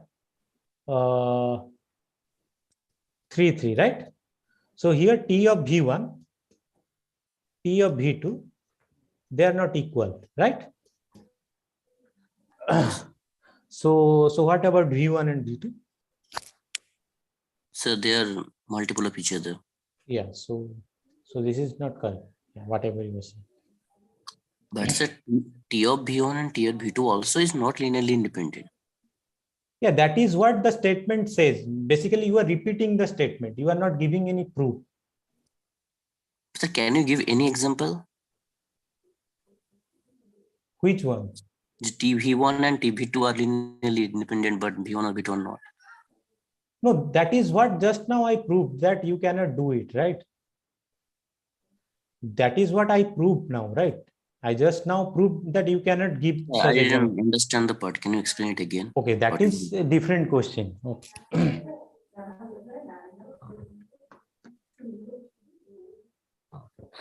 Okay, so okay, let me report. Let me explain you this process again. So what actually we want to prove? We want to so that if this is linearly independent, then this is also linearly independent. So what basically we are trying to show that if I'll show that if this is linearly dependent, that means this is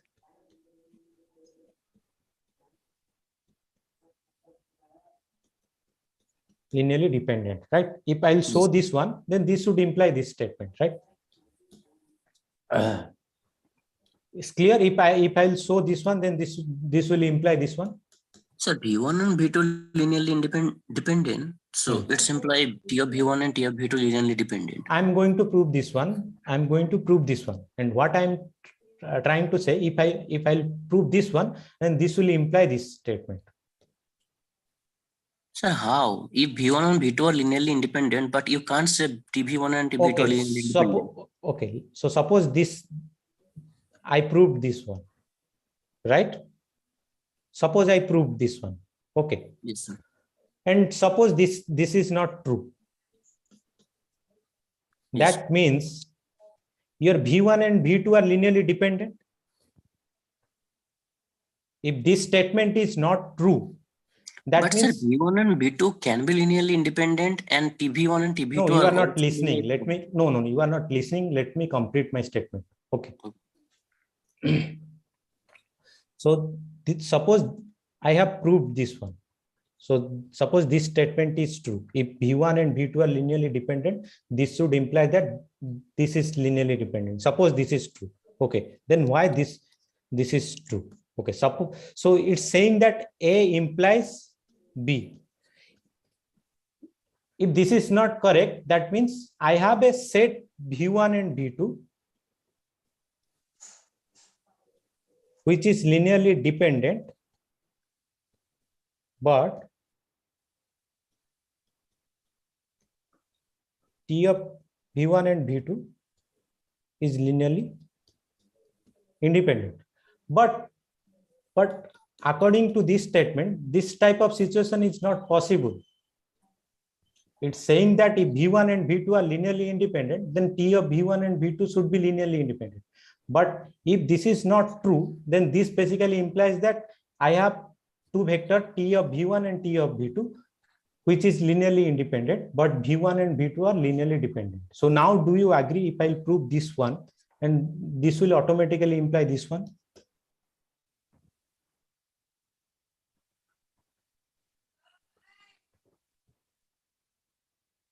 Sir, I have doubts. Yeah, what is your doubt?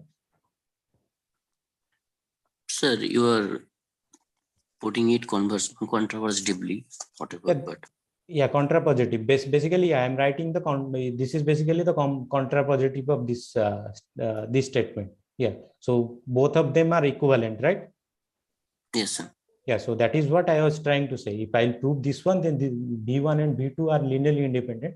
Implies T of V1 and V2 are linearly independent. This will automatically implies that if T of V1 and V2 are linearly independent, then V1 and V2 are also linearly independent. Okay. So that is, so I'm trying to prove this one. So if V1 and V2 are linearly dependent, if V1 and V2 are linearly dependent, so then I can get two scalar where at least one of them is non-zero, such that they will satisfy this condition that alpha V1 plus alpha V2 is 0. So now if I apply T, then what I will get? Alpha times T of V1 and beta times T of V2, which is 0. And I know one of the alpha and beta is non-zero. So that means T of V1 and T of V2 is also linearly dependent. Yes. Yeah. So then I'm done, right? So basically I have proved this one. Since I proved this one, then automatically this part is also done. So I'm trying. So basically I'm proving the contrapositive. Yes.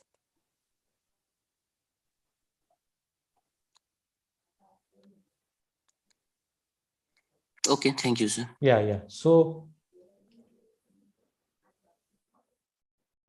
okay. So Pritham, you asked whether we can solve it directly, right?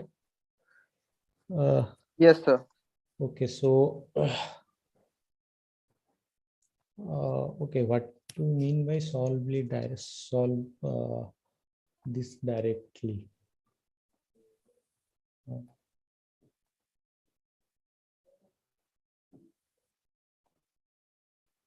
So, okay, let me go back. So it's given that T of V1 and T of V2 are linearly. There's their linear combination is 0 implies alpha and beta are both 0. This is what we start with. Yeah. So this is 0. It's basically I probably will do the same thing. Okay. So 0 if and only if alpha and beta are 0. So this is this is basically equals to T alpha V1 beta V2 is 0. So now we are done, right? Pritham? Sir, how? If your view, okay, so So then this will, okay, so okay, more or less we are doing the same thing. So then this will imply that B1 and B2 are linearly independent, right? So why? Okay, so okay, more or less we are doing the same thing. If, okay, so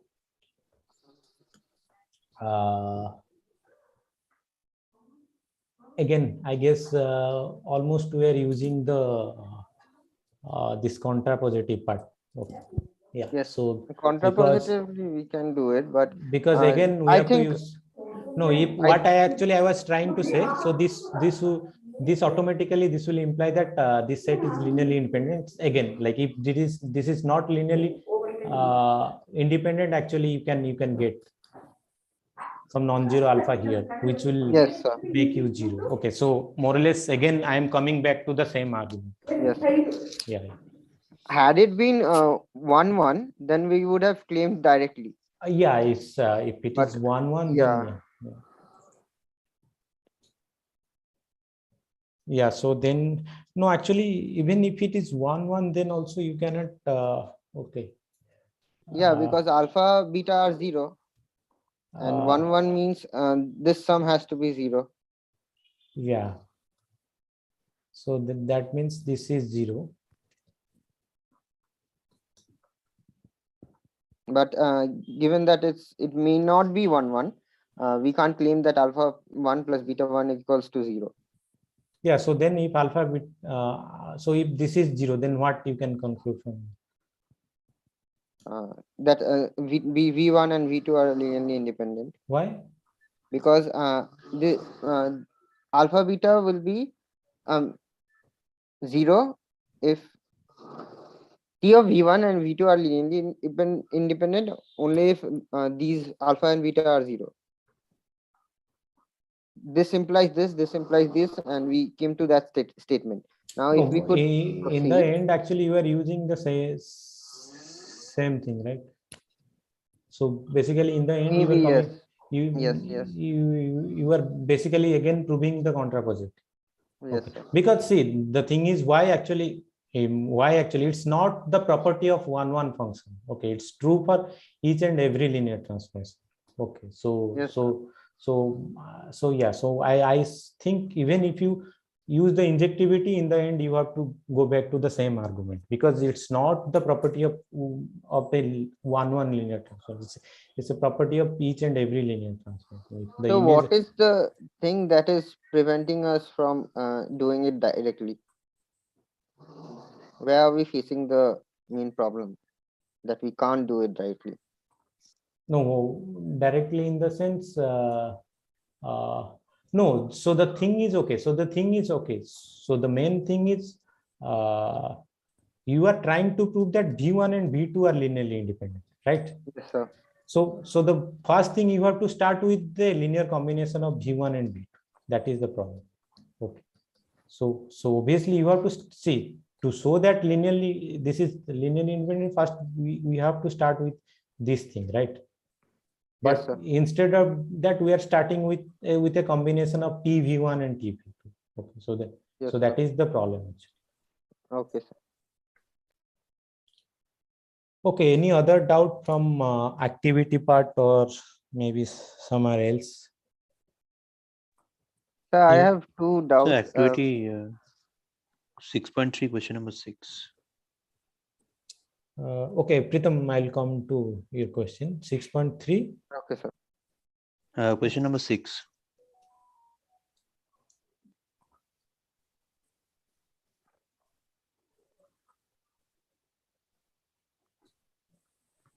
Yeah, so it's okay. It's basically. So is it trying to find that the V1 and V2? I'm not sure actually. Okay. So that's the question. No. Okay, so what is so it's basically saying the maximum value. V1 and V2 are two distinct roots of TX. Is that the question, sir? Yeah, two distinct solutions. Okay, Yes. Yeah. V1 not equal to V2, and it says T of V1 is 0 and T of V2 is 0. So it's saying that what can be the maximum value of the rank of T. Okay. Rank of A is same as rank of T, right?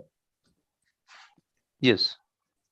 If you 3 here, null space will be 1. Yeah, so from here you can conclude that the minimum, so to get the maximum value of rank of T, okay, what you need to find? The minimum, I can say the nullity of that. Yeah, you need to find the minimum value of the nullity of T. Okay. You know this, right? You know this relation from the rank nullity thing. Yes. Yeah. So it's saying that you have two non-zero element in the null space of T. So from here you can say that the nullity of T is at least 1. Is at least 1. Because you only know that they are not equal, but you don't know whether they are linearly independent or not, right? Okay. So I'm just saying that they are different. See, if I take 1, 1 and 2, I missed 2, that point. Okay. and 2, 2, then also they are not equal, but certainly both of them, they will not contribute to the dimension. Only one of them will contribute to the dimension, right? Yes, so, I thought that not equal means they like I thought yeah. to be So that independent. is basically that is okay. So basically we gave you only. Understood. Now it's completely fine. Yes. Yeah. So okay. So let's go back to your doubt. What is your question, Pritam? So before asking my doubts, there are two things I wish to bring to your notice. So graded assignment 6, question number 3. Yeah. So okay. So yeah. So you tagged me in this question. Yes, Yeah. sir. Basically, Yes, there is a similar question in practice assignment. But there it was mentioned. Here it is not. Yeah. So yeah, it's true. Yeah, this is one thing, and another thing is that bonus activity is not yet resolved. Okay, so actually, okay, so the thing is, okay, it's a long going process. I don't know what is going on in the bonus activity, like, because many people are complaining that they are getting some kind of error while submitting the Yes, sir. Yes, sir. So after it's released, we invariably have this problem, and this process for a long time, and we keep on nudging, and only then it's addressed. Yeah, actually we have informed. Okay, so the thing is, we don't do all these things directly. So once you inform us, then we have to inform someone else to solve this issue. But I don't know why actually it's happening a lot of time. Okay, so because I guess each and every week you people are, it's basically you are facing the same issue. Okay, like the thing is, okay, we have informed them lot of times. So okay, apart from that, I cannot help you much on this. Okay, so we can just, because I cannot correct it. Okay, so yes, sir. Okay, so again I'll try to remind them regarding this. Yes, sir. Also, sir, if you see, check that graded assignment too. Okay, sir. Now my question is from 6.2, question number 8 and 9. Yeah, so whatever you are saying is graded assignment question number 3. It's basically, so so you can say that it's slightly ambiguous, but yeah, so if the thing is, okay, like if the matrix is not, like the basis is not given, then you should take it with respect to the standard basis. Yeah, so okay, let's see, like if a lot of people will have the problem, have the same problem with the question, then we'll try to do something with this part. Okay, sir.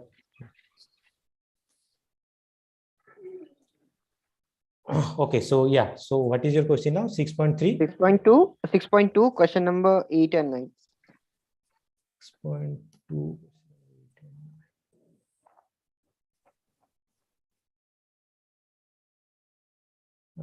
Yeah. Huh.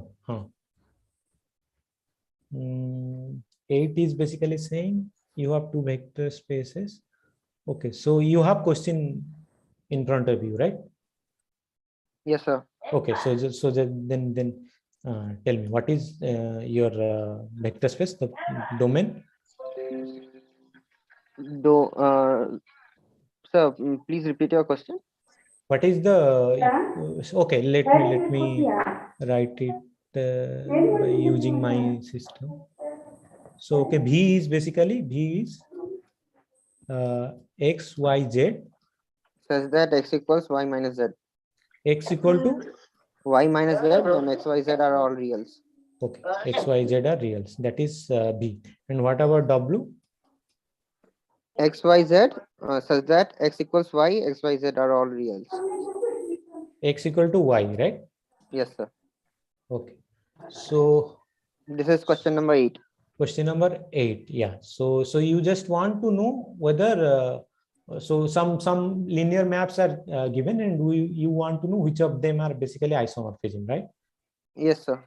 So yeah. So what is your problem in while So I checking? did it in a very naive way. So is there a systematic way to do it?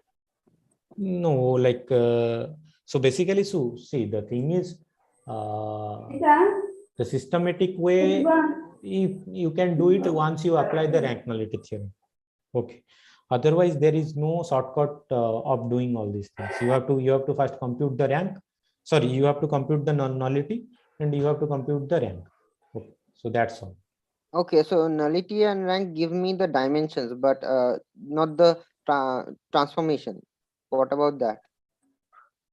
Sorry, nullity and rank gives me the dimension of the possible transformation, but not the exact transformation, right? Yeah, true. Yeah, so what, how do we reach? But you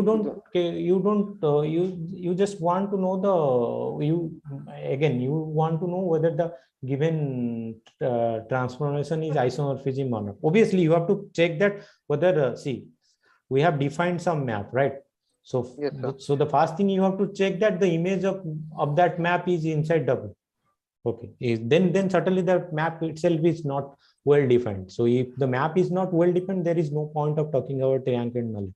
Okay, so for example, let me pick this one. So the first option. Yeah, so this is the way I did it, and I ruled out options and then did it. So the first thing is, okay, the first thing, so when I'm saying that T is a isomorphism from V to W, then first thing you have to check that whether T is a map from V to W, right? Yes. So if it is not a map from V to W, then certainly you cannot talk about. There is no point of talking about the isomorphism, because certainly it's not inside W. No, so this is first you have to check this one. Okay, whether this T of V is basically inside W or not. Okay.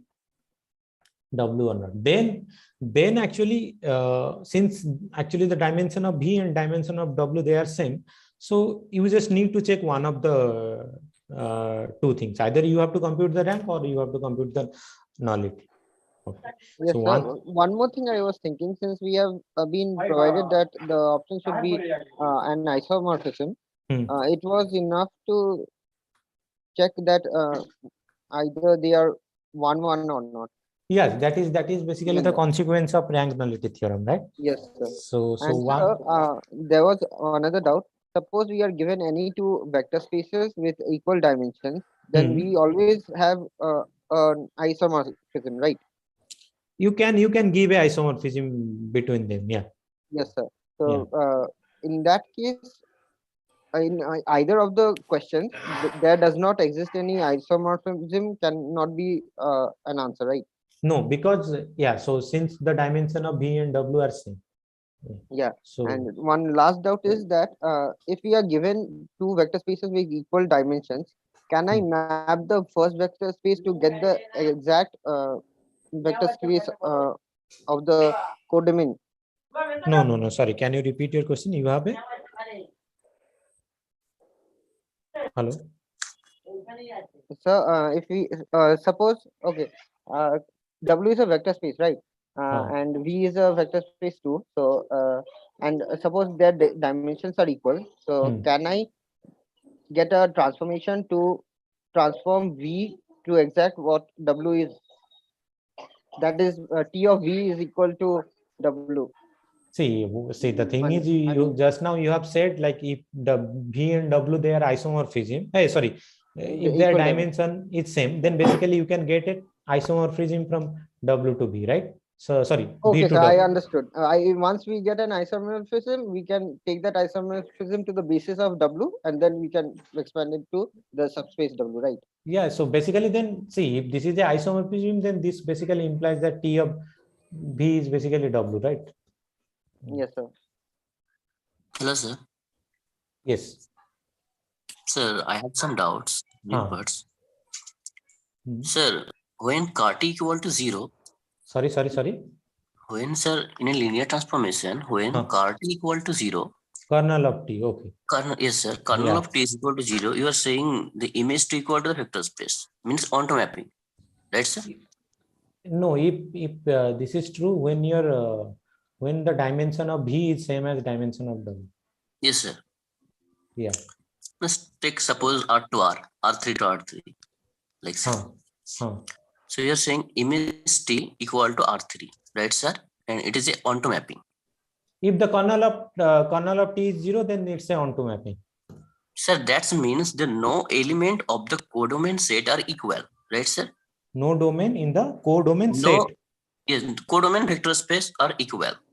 So no elements, so every element are distinct, right, sir? Yeah, that is I guess the nature of the elements. When you are saying two elements, taking two elements, yeah. So I don't know, like yeah, they are distinct, yeah. So if we take any element, suppose T of alpha 1 and T of alpha 2. So these are distinct, right, sir? T of alpha 1 and T of alpha 2. Yes, they are distinct. They are distinct because the kernel of T equal to 0, right, sir? Yeah, so yeah, if alpha 1 and alpha 2 are different. Yeah. Yes, sir. So here we are saying that the T of alpha 1 and T of alpha 2 are different. And they are it also is linearly independent, right, sir? No, they are not linearly independent. Because image T equal to R cube. Okay, so you have asked the same question. I guess I have gave. Yes, sir. I am relating this thing because I am not getting if CART equal to 0, then we are saying that it is onto mapping. No, yeah, that is true. Again, I am giving you the same example, right? Yes, sir. This here kernel of T is 0, right? Anything you're confusing us, so I don't understand. This is the kernel of T is 0, right? Yes, sir. See, the main problem what you are trying to so when you are saying that T of alpha 1 and alpha 2 are not equal, that is true. But yes, see, if V1 and V2 are not equal, this doesn't imply that V1 and V2 are linearly independent. Okay, that is the main problem you are doing here. Okay, you are saying that T of, see, you are simply getting that T of alpha 1 is not equal to T of alpha 2. Yes, okay. Sir. But this certainly does not imply that T of alpha 1 and T of alpha 2 are linearly independent. We can say kernel of T equal to 0 if T of alpha 1 and T of alpha 2. Kernel of T is 0, that I agree. See, the whole point you are trying to, the mistake what you are trying to do is this kernel of 0 means nullity 0 means there are no independent variables, right, sir? Yes, true. Yes, so that's mean V1 and V2 are different. V1 and V2 are different. See, different doesn't imply that they are linearly independent. Two vectors, they can be different, but still they are linearly dependent. Nullity 0 mean what? Two vectors are linearly independent, right, sir? Why if nullity 0 implies two vectors are linearly independent? Nullity simply implies that there is no non-zero vector who goes to the zero vector in the code. There are no independent variable. What do you mean by independent variable for a linear transformation? Non-zero vector, sir. Non-zero vector, both.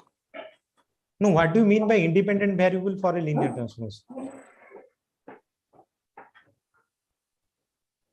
What do you mean by independent variable for a linear transformation? Sir, if I take I think he is saying about the pivot elements and free elements. No, that is for matrix. Don't mix with the matrix and linear transformation things. Okay. Sir, we know the rank of nullity plus rank of T means image T equal to the dimension of the vector space.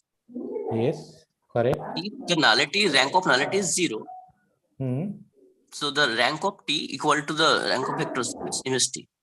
Yeah. So rank of this is 0. Yes, yeah. sir.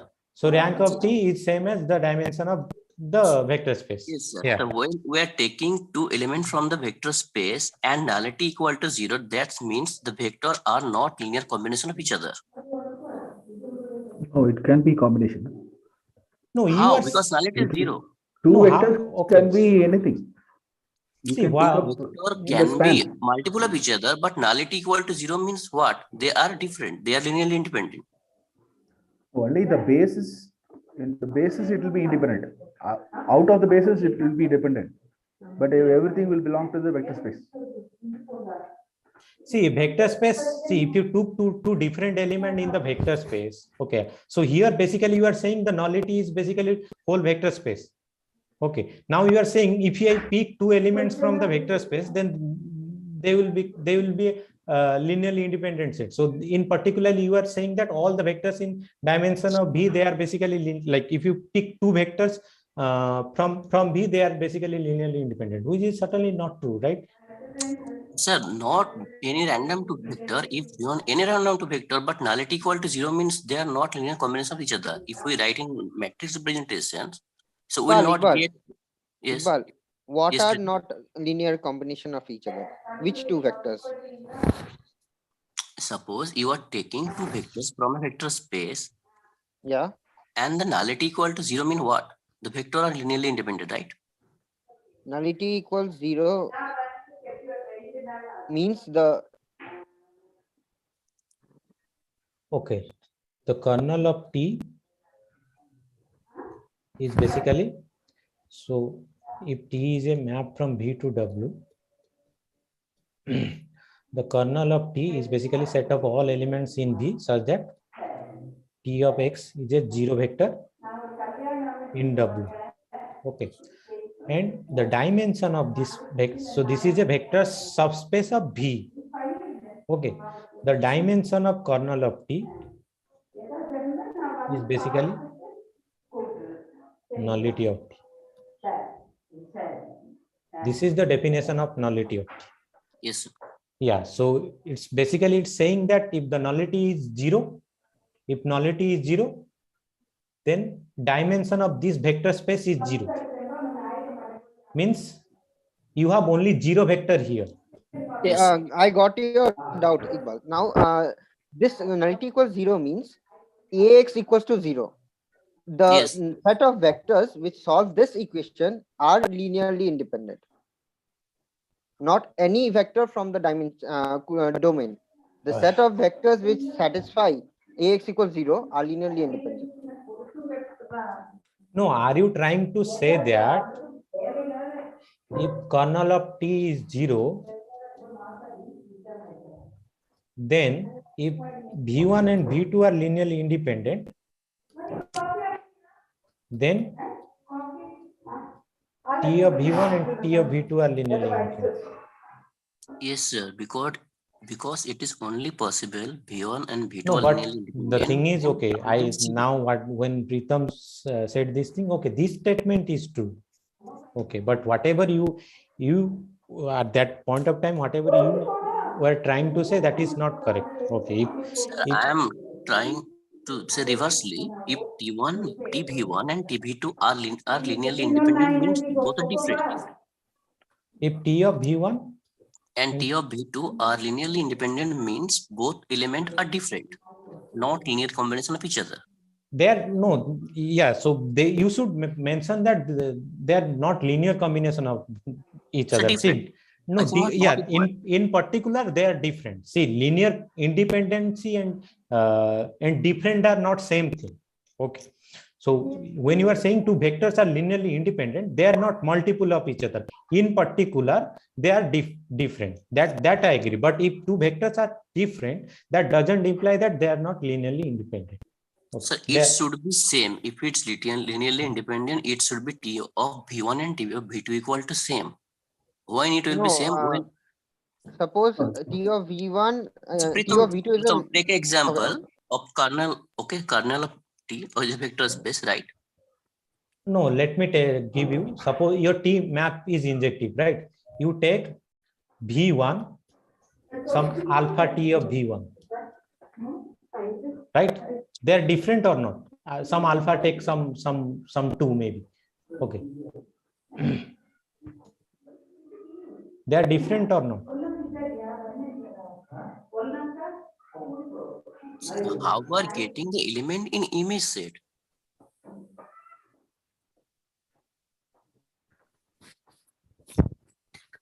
These are element different, but not belongs to the domain set, image set.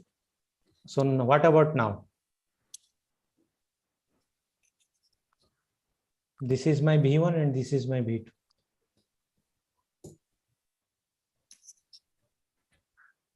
They're different, right? Can you say V1 and V2 are different? Can you say?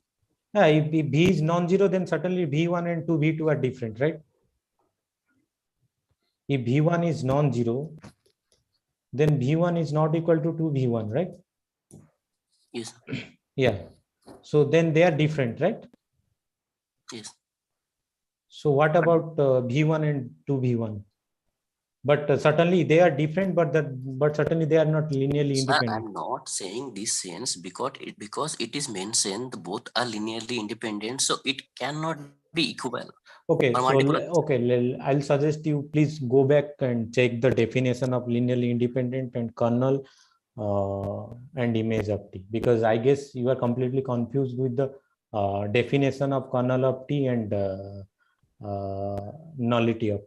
Okay, so because what you are trying to say, it's basically you are trying, see, if you are saying, if you are talking about this one, then this statement is correct. Okay, if T is 1, 1. Sir, I am saying it another way, but can you give an example of mapping? What? I gave you 2-3 examples of the mapping which specifically. One on mapping, just codomain set and codomain set. So take two element alpha 1 and alpha 2 and T of alpha 1 equal to 0 and T of alpha 2 equal to 0 means, is it a onto mapping, on mapping?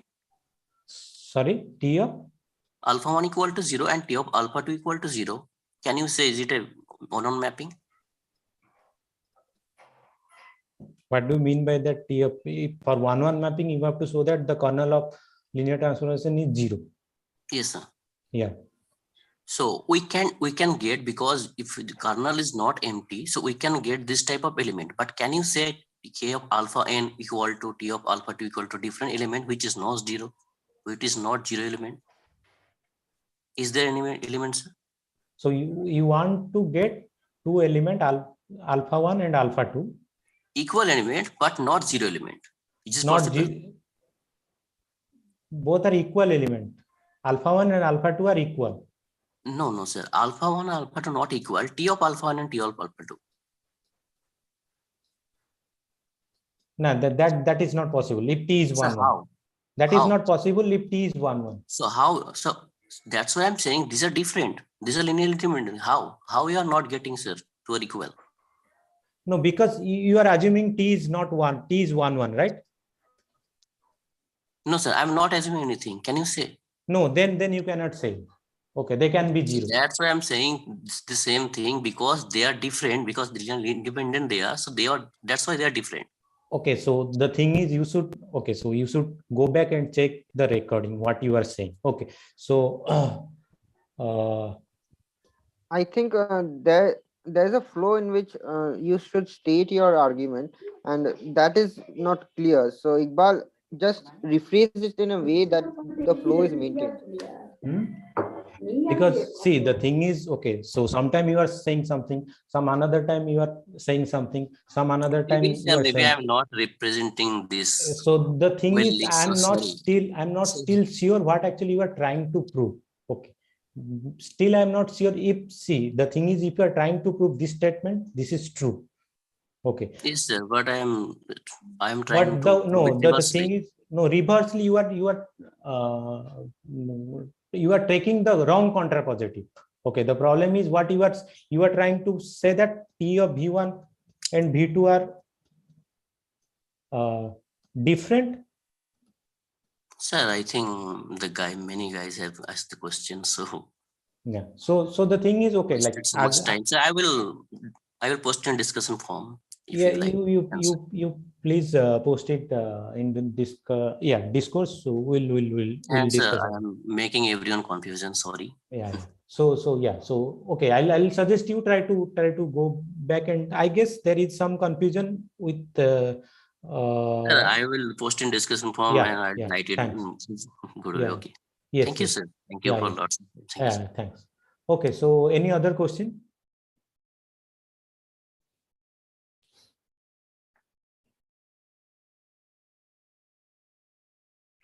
Okay, so yeah, Pritam, are you here? Yes, Hello. sir. Yes, so sir. okay, I'll try to give you this I'll try to write the complete procedure, like how actually SAR is doing the proof. Okay, so and I'll try to post it in this discourse maybe today or tomorrow. Is it fine? Okay, sir. Okay, sir. Okay, sir. Or you want me to continue the discussion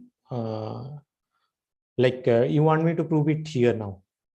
So maybe I would like to try it once more, give it a hand, and if I'm not able to, then in coming weeks we would come up with that if we have time. No. The thing is, it will be okay. It will be even more difficult for us to discuss that thing in week 7. Okay, so Okay, sir. Yeah. in I live got it. session. Okay, Yes, so sir.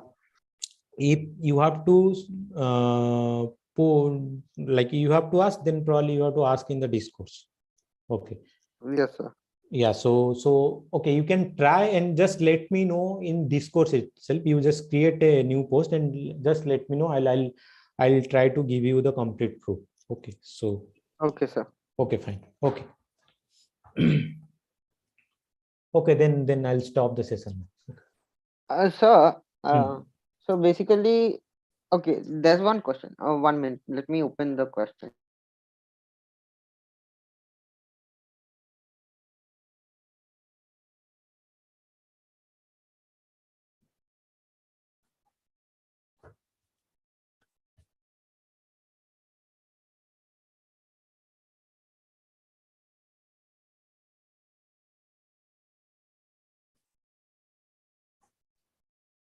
So question number 6.1, question number 8. So I'm thinking that I'll use this example to calculate the kernel and see what using with different bases does, and then try to come up with the general case. Number 8, right? Oh. Yes, sir. 6.1. So we have two bases, beta gamma. So what I'm thinking is I would try computing the basis for the kernel with different bases, and then see what is happening where, and try to come up with the general case. No, for to prove that true statement. Yes, sir. So basically, what I'm confused about is why do we need to multiply with the basis while coming from the null space of the matrix to the null space of the kernel? Just a minute. Okay, let me so okay, so the thing is what you are saying, you have a matrix, so matrix, what you are so what is your confusion? The null space of this matrix gives me a basis. And Yeah, then it's it's a base. then There is a basis for the null space of A. yeah, then in order to get the null space for the kernel, we have to do the multiplication in the algorithm you mentioned earlier today. So why is the need arising? That is one question of mine. Yeah, that is And then, what I have, yeah. as far as I remember, I have explained you in the last session. See, the thing is what actually I'm trying to tell you, that you are missing one point, that is actually the matrix transfer the coordinate vector. So okay, so suppose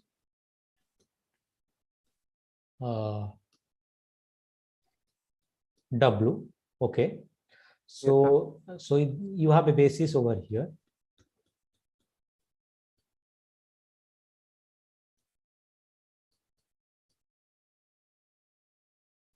So so this is my, say, basis for the vector space B, and this is my basis for the vector space W. Okay, so if I pick a vector in V, then I can write this as summation CJ. Let's A1 V1. Yeah. AN Vn. Okay, so then how I'll represent this, the coordinate. So this is basically the coordinate vector of V with respect to the basis B. What is that? A1, A2, A. That is the coordinate vector, right? So this is the coordinate vector of B with respect to the basis B. Okay. So if I multiply A with A1 up to A, I'll get something, right? Yes, sir. So this vector is nothing but the coordinate vector of TB with respect to the basis C. Probably I'll get some M here. Okay, this is nothing but the coordinate vector of TB with respect to. So the moment we multiply with the codomain vector, we convert the what you say the basis in form of standard basis, right? No, sorry, I didn't get your question. When we multiply this with the basis of the codomain, the corresponding elements, the way we did it today earlier, we convert the coordinates from that basis to standard ordered basis, right? No, that basis to the basis of the codomain. To the basis of the codomain. Codomain, not standard basis. Whatever basis is given in that question, we are doing that we are doing for that one. This is, so when you are multiplying A with the coordinate vector of B, okay, so whatever you are getting, it's the coordinate vector of TB with respect to the basis of the codomain, that is C. So here the basis is C. Okay, sir. So basically what you are, so this is this. So once you multiply, you can blindly, you can say that this TB is nothing but B1 W1 B2 W2 BM WN. Okay, this TB is basically, so A V B is basically T C T V of C. It's giving you, so when you multiply the coordinate vector of B with respect to basis B, you are getting basically coordinate vector of TB with respect to the basis C. Okay, now sir. clear? Yeah, this is clear. Now So, coming the other way around, from the null space to the what to say, the basis of the kernel. Why do we multiply that? Yeah. So suppose now what you have. So when we are dealing with A and bringing out the basis of using the null space of A, Okay, What, Pritam, just okay, sir. just give me 1 minute. Just Okay. give me 1 minute. I'll come back within 1 minute.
Yeah, hello. Hello. Hello. Pritam? Yes, sir. Sir, Yeah. could you please excuse me for 2 minutes? I'll Yeah, be yeah, back. fine. Yeah, fine.